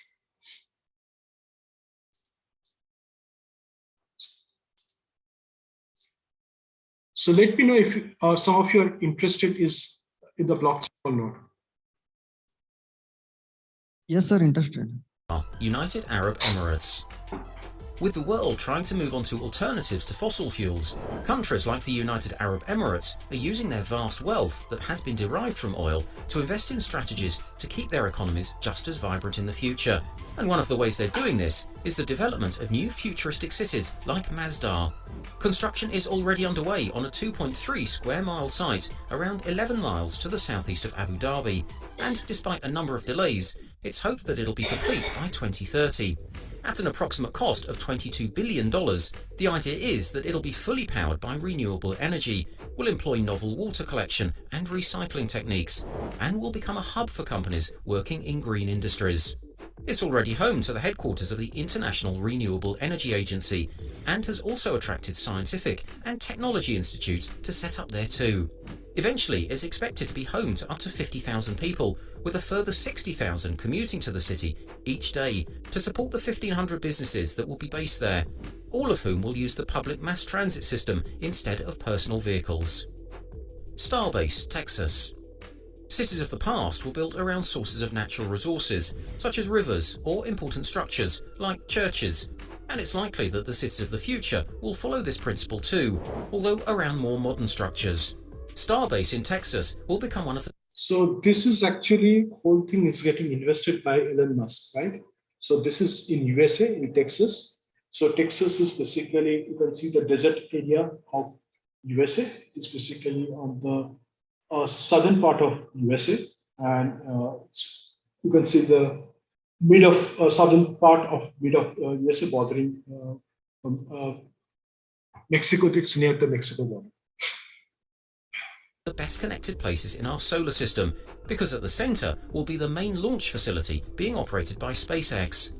The rocket launch base has already been constructed in Boca Chica village at the southern tip of Texas, and Elon Musk hopes that the presence of his company will encourage the place to regenerate and expand around it, creating the world's premier technology centre with access to outer space, as well as fast connections with elsewhere around the world. To do this will require a huge investment in infrastructure, with Musk already committed to developing a public water provision system and the development of a natural gas plant, as well as overcoming local resistance to his grand plans. While Starbase may well be a pipe dream right now, the billionaire visionary shouldn't ever be counted out. But you know, once Elon Musk thought of something, ultimately he does it. So you have seen the Tesla car, you have seen the PayPal, you have seen SpaceX, so many things that are basically his brainchild. And if anyone's able to create a spaceport city, then it surely will be him. Neom, Saudi Arabia. We normally think of cities as being huge developments based... So Saudi Arabia, Neom, the Saudi Arabia is investing more than $500 billion, right? And it is not like a typical city, which is centered around one place and goes in a circle. This you will find is absolutely a straight line of around 170 kilometers. around a central point. But what if we completely rethought this idea and built them in a linear fashion instead? That's exactly what's happening with NEOM, a $500 billion cross-border project that's underway in eastern Saudi Arabia. At its core will be a 105-mile-long linear city that will become home to 1 million residents, around which the rest of the city will be built. No cars will be used there, with a green energy mass transit system being the main means of moving people around. And the plan is that every daily service needed by residents will be accessible within 5 minutes walking distance from where they live. It'll be powered by green hydrogen energy plants, be designed to conserve energy as much as possible, and will focus on being a hub for international companies to drive further investment in the region. So you have seen some of the, right? Basically cities around the world. Yes, students. Yes, sir.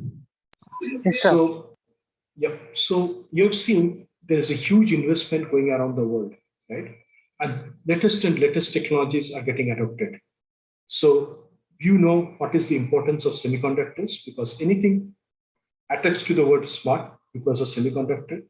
So in India, you have seen that how GDP India is placed, and India is going to move ahead, and huge PLI schemes has been offered. So a lot of factories are going to come up on semiconductors in India itself. And of course, that will require a lot of design, IT work, and there is also a lot of scope. India is itself going for multiple smart cities. And in fact, in Karnataka itself, the recent, as you know, 7 smart cities they've decided. So huge investments is going to come up, right? And you have seen what has happened, why the environment we need to take care. If you remember, I think a few years back, right, in Himachal Pradesh, there was a cloud burst, and so many people got killed because of that. You have seen what has happened due to basically the temperature change.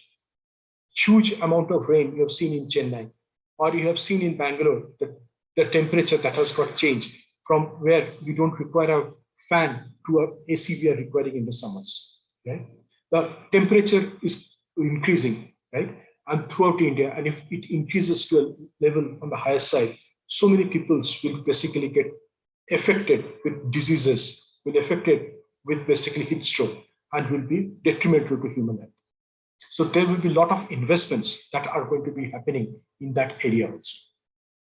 Isn't it, students? Hello, students. Yes, sir. Yes, sir. Right?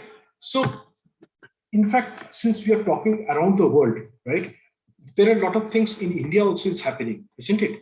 So we will just go through a video on India also and see what is happening in India, some of the cities, and also see what are the things happening into some of the countries, right? Why we say it's a smart cities, and why it is also required, right? And what a smart city does. So let's take a small video on basically what a smart city is about, and then we'll go to some about India and some of the cities. And as you have told you, it's more than 100 cities has been planned, but we'll go and explore some of the cities in India, what has happened. Okay, let me share my screen again and take a look. And I want to be more interactive. So if you have got any doubt or any question, please let me know.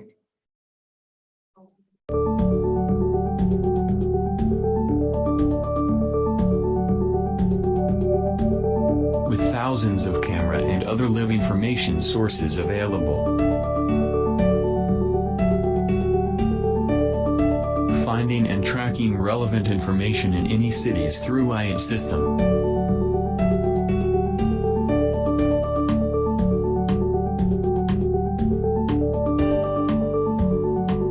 We can track the people and the crowd in the buildings. So through CCTV cameras, you can absolutely track the people, right? So this will also help if there are any conflict, terrorist is also there, they can immediately take action and make the whole place absolutely safe. Manage the entire school, students and assets, and also any business place.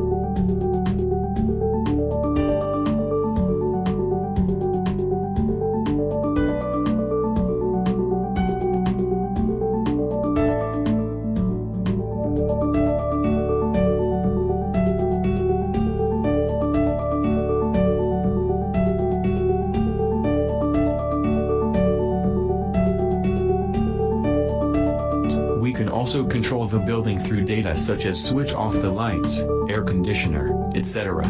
Also we can process the satellite images for route and city planning through artificial intelligence. Also we can do facial recognition, facial emotion and expression in the crowd.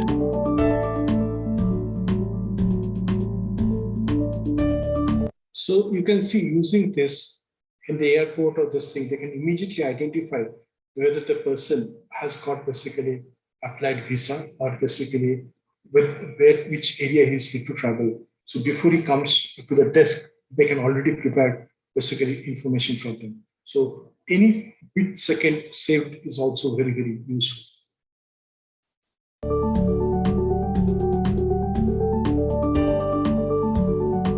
We can detect the gender, male, female.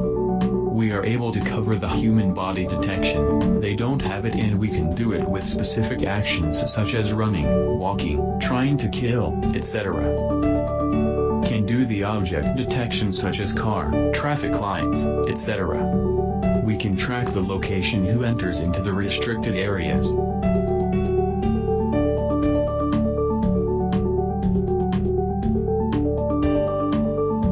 Virtual avatar can easily connect to human. If any case, avatar can connect doctors online for a consult. Symptoms might include tremor, rigidity, slowness of movement, and balance problems. Does that help? A lot. Thanks, Ava. I've got Dr. Frank on the line. He's ready for your appointment. We can track the classroom student to find their moods and expression in each student and also track their moods in general to identify their happiness, mental illness, depression, and psychiatry problems. We prefer automatic attendance system to find their presence. Virtual tutors who designed and personalized to connect with students. Create the animated characters to connect with the child abused kinds to get improved from their state. We do this through AI. Right. So student, as you can see, though we are talking about the smart cities and this thing, there will be enormous amount of scope regarding the AI, right? Using the artificial intelligence, using the robotics, and to automate the things. Of course, IoT is going to play a major role because in these big cities, IoT is basically going to provide all the data that is required for you to take smart decisions. Isn't it? Yes, sir. Right? So now, do you have got any questions on smart cities? You understood what a smart city is? For example, you must be aware that in BMTC is purchasing some buses using the hydrogen fuel. So what will happen is that those buses will run on hydrogen. That means that will not emit any carbon dioxide. And those will be running on hydrogen fuel. Understood? So though those buses cost will be on the higher side, the investment will be on the higher side, but running costs will be slowly coming down using the hydrogen. And also there will be a lot of saving for India because they don't have to buy crude from outside, right? So in totality, you will find a lot of benefits that are going to come. So the people who are staying in Bangalore, they know the pollution level is quite high. Now, if these are the things are used, then of course the pollution levels will come down, and also that will help into the overall climate also. You have seen that there are huge investments that are coming up into the national highway, and the government also plans to go for basically battery swapping so that basically like you have the EV batteries, those can be swapped in the each petrol station, or there can be hydrogen fuel pump in basically after certain intervals so that people can use hydrogen car or buses. Similarly, you will find a lot of investments are planned by the government of India also. Ethanol mixture, the petrol and diesel already started increasing.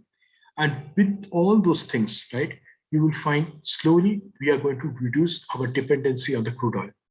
And most important thing, the government is also coming up with some laws whereby they're going to basically slowly stop the uses of basically fossil fuel cars, that is petrol and diesel, and need to be converted into EV cars.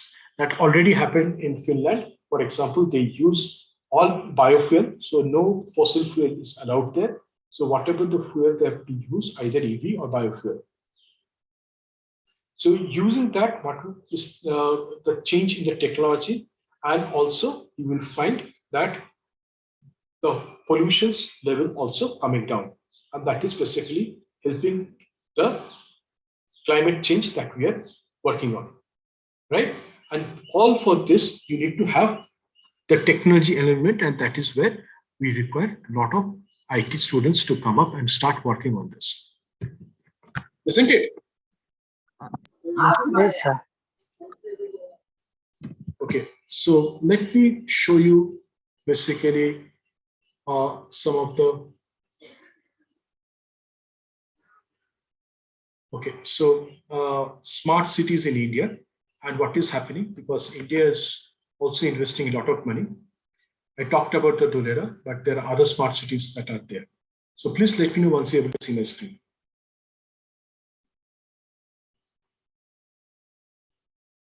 Are you able to see my screen? Yes, sir. Okay. So this is some of the smart cities in India. Let me play it for you.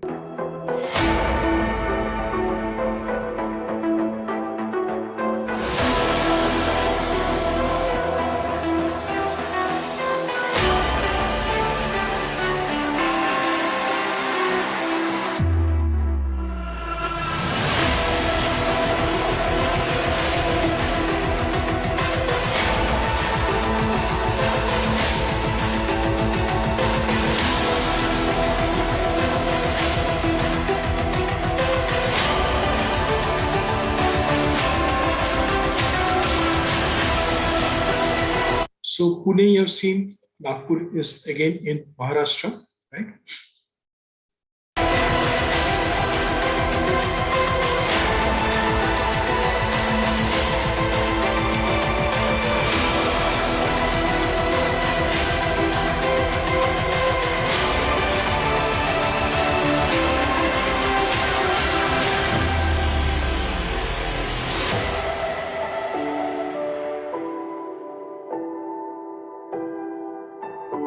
So Bhopal is called the city of Great Lakes, right? And there is a lot of investment who are going to Bhopal. You can see the smart city near the new market area or other places also. They're reconstructing the whole area. So to make it the whole life of the people much easier. So they're creating separate roadways for the cycling also. And so that the people who want to ride in cycles, they can easily do it. They're also basically spending a lot of money for the solar panels so that those also can be used as a renewable energy.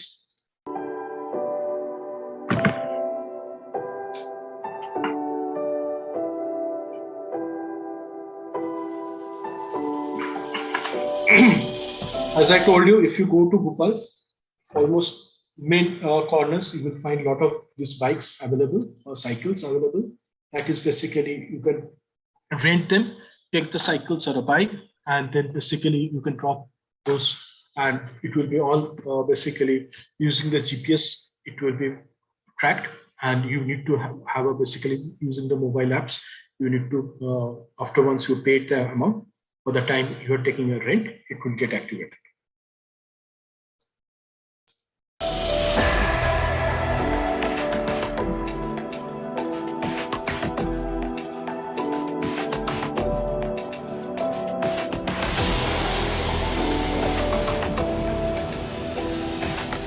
So this is Raja Bhoj, basically statue, and this is part of the Great Lakes.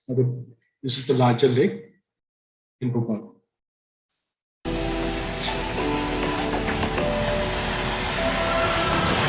And now we come to the cleanest city in India, that is Indore, that is getting for last few years the cleanest city. So I know that all of you, if you work together, you can make maybe some city in Karnataka as one of the cleanest city. and you can take basically the honor from Indore to some cities where you are to be the cleanest city in India.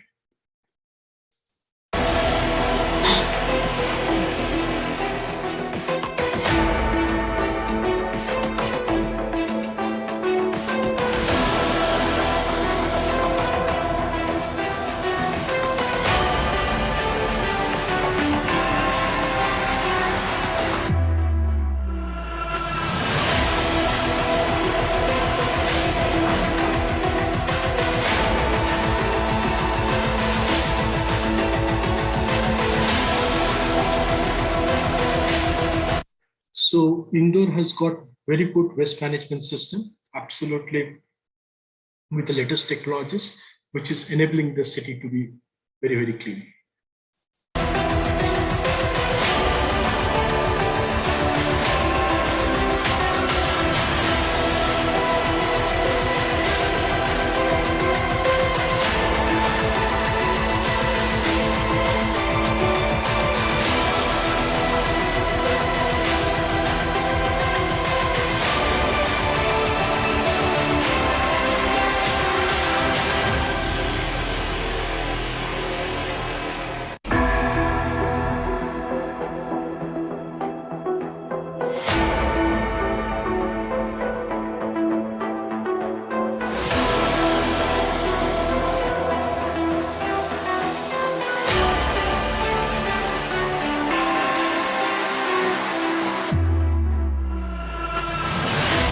So in Chennai, of course, they are doing a lot of investment on the transport systems, right? And we're also, just to let you know, there is a plan to connect Bangalore and Chennai using a hyperloop. Anybody, do you know what is a hyperloop? Hello, students. Do you know what is hyperloop? Yes, student.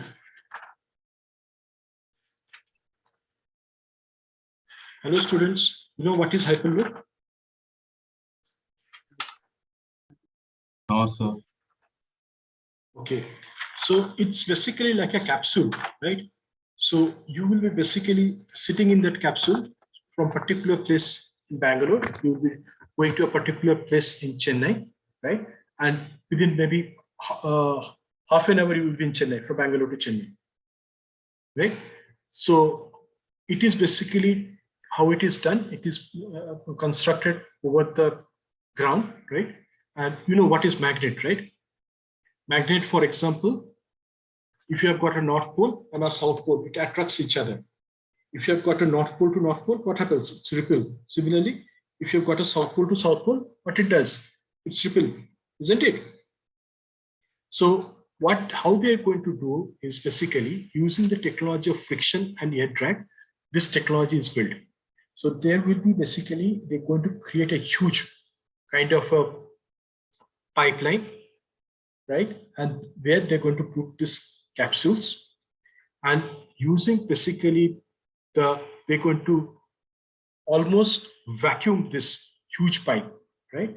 And so what happens if there is an air, there is a friction, that means it will reduce the speed. Are you with me? Yes, student. Yes, sir. So Yes, sir. to reduce the air drag, the vacuum plant will be used to suck the air. Okay. And to create that, there will be huge tube, right? And inside the wall of the loop or the tube will be the either North Pole or the pod. And outer will be also the North Pole. This is how basically, so that there is no attraction and it will not stop, right? And using this, what they're going to do, they're going to use the push this pods or this thing, and it will send from one place, from Bangalore, for example, to Chennai. It's basically the distance may be covered in 15 to 30 minutes, much faster than the plane also, right? So only there are some issues of course. Only once one pod can be sent from Bangalore to Chennai, and similarly there can be a parallel that can be sent from Chennai to Bangalore. Until it goes and stops there, other cannot be sent. Of course, they are working on the technology so that it can be basically multiple can be sent at particular intervals. So those are getting worked out. And there is a huge investments that are coming up because, as you know, this is a huge infrastructure project. And based on that, the investment also need to be done. But if it happens, for example, you can think will be from Bangalore to Chennai, you will be in some minutes, you will be there, and which is much faster than the plane also. Because if you need to travel through a plane, you know that you need to go to the airport 1 or 2 hours before, and traveling to the place from here to the airport, it also takes good amount of time, isn't it? And then from Chennai airport to the basically you want to go to the place, it will again take a good amount of time. And if you go by a car or this thing, you will reach around 4 to 5 hours. The roads are quite good nowadays. Maybe in 5 hours you will reach. But if it takes maybe 15 or 30 minutes, depending upon the speed, right? It will be much faster. So already this technology has been used. So Virgin is one of the company that is using this technology, and they some basically foreign investor with a local partner, they're planning to do this investment. Of course, the initial study has already been conducted. So you can see these are kind of infrastructure that can develop and which can help to reduce between the two cities of traveling also, right? Yes, sir.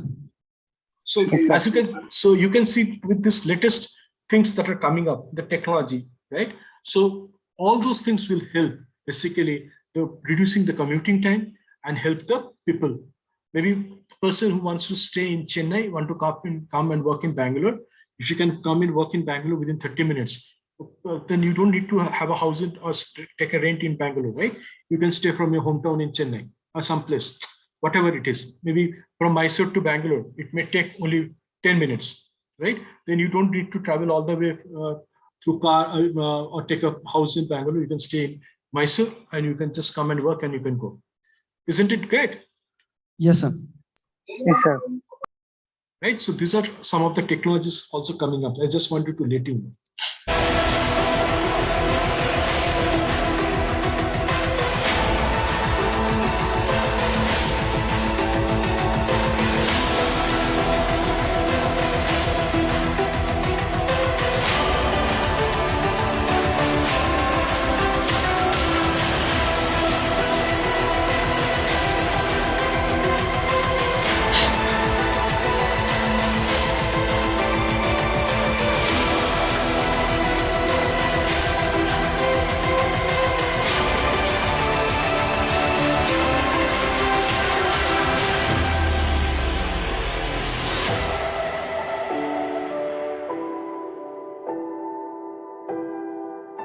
So you have seen Hyderabad, Secunderabad, Cyberabad, what is in here. So a lot of IT companies has come and basically they have really developed it quite well. And so, and this is also part of the smart city initiative taken by the government of India.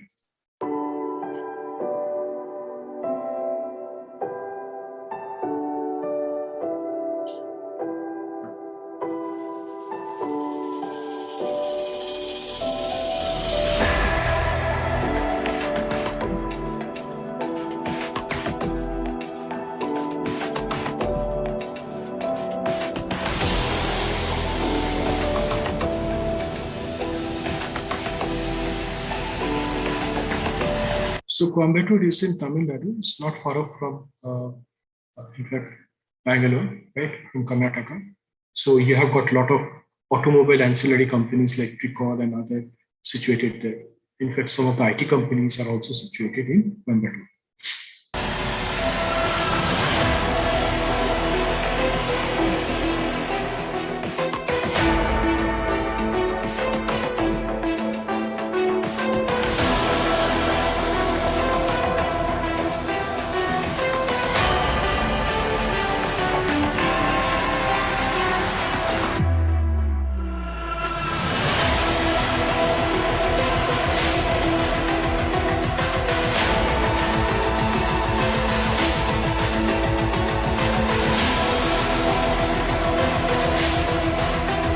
So Rajkot is part of a city in Gujarat. It's known for the textile. In fact, Surat is another place where they planned for a smart city, which once upon a time used to be very, very dirty and lot of flood and a lot of things. Now, if you go to Surat, you will find it's one of the cleanest city in India. So a lot of change has happened, a lot of investment has gone, and a lot of development has happened there to make the whole life of the people much, much congenial.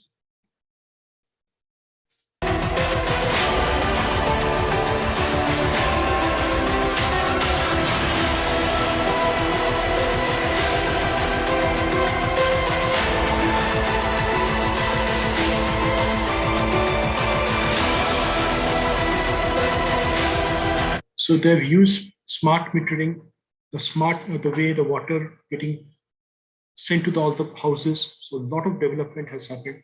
Of course, a lot of renewable energy also they're planning. They're Rajasthan and Gujarat area, a lot of solar plants are getting installed, and using this renewable energy, they want to have basically have those use those energy also.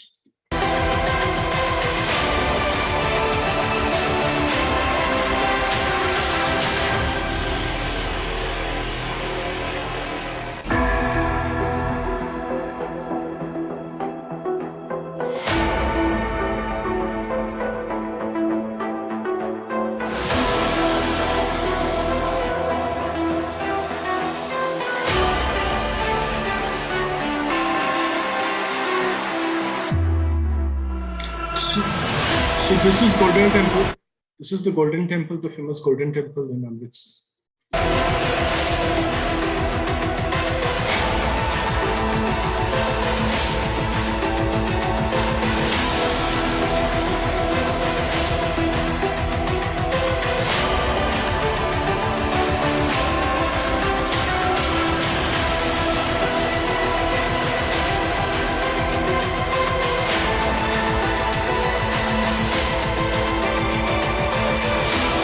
So this is the Wagah border, where every day morning and evening there is basically a march past happens. So in the evening there is Indian-Pakistan border is there. So what they do is that the flag, both the sides basically put down the flags, right? And there is a march past happens, and a lot of people come and visit it. And the soldiers from both the sides are selected, who are very, very tall. And this is basically a good tourist attraction that happens during every evening, right? So a lot of people come there to visit and see this. So if any of you are going into Amritsar, you can go and visit this Wagah border, the march past also. Anyway, Amritsar also is part of the smart city initiative, and a lot of investments are happening there. A lot of IT enablement, IoT spends are happening, so to make the city more smarter.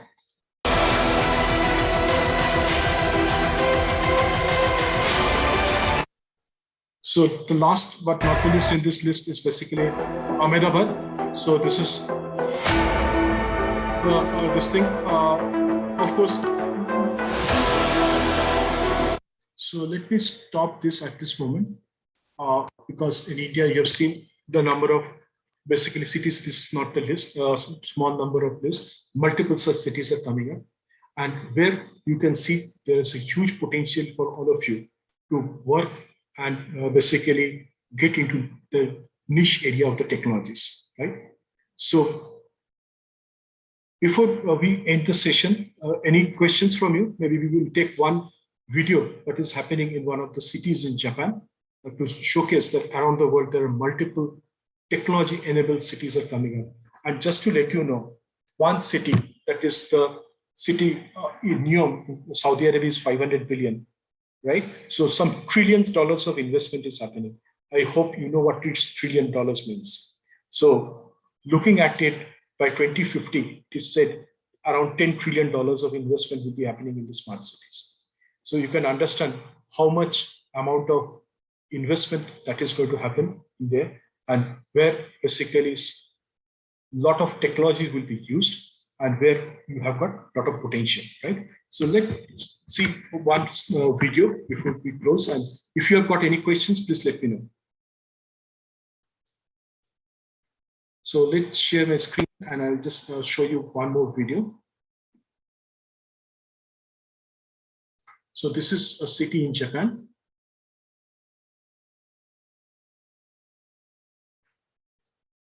This is basically the Owen city in Japan, the Toyota city. If you look down, you'll see a futuristic city nestled between the sprawling green tea fields. That's Toyota's $10 billion woven city. It has an innovative basket-like design that's intertwined with 3 types of roads, smart houses, research facilities, and an underground transport system. 360 of Toyota's best inventors live in Woven City, and they are constantly working on new technologies to assist the city's residents. Woven City is years away from becoming a reality, but today we're giving you a sneak peek. Let's head down for a closer look. It looks like that $10,000 Toyota e-Palette autonomous vehicle is empty, so let's hop inside and take a drive through Woven City. The first thing you'll notice is just how big the city is. It was built on 175 acres and is home to 360 inventors as well as seniors with mobility issues and families with young children. Eventually, 2,000 Toyota employees will call Woven City home, and there will be people from all demographics living here, including retirees, scientists, and retailers. You'll notice that Woven City uses a unique grid system made up of 3 types of interconnected roads.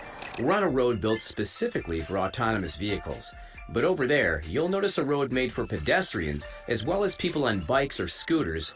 That road over there doubles as a linear park and is only for pedestrians. All 3 types of roads flow together seamlessly. Traffic congestion is never a problem in Woven City, and the roads elegantly weave through the smart houses and buildings. You'll also notice that there's no pollution in Woven City.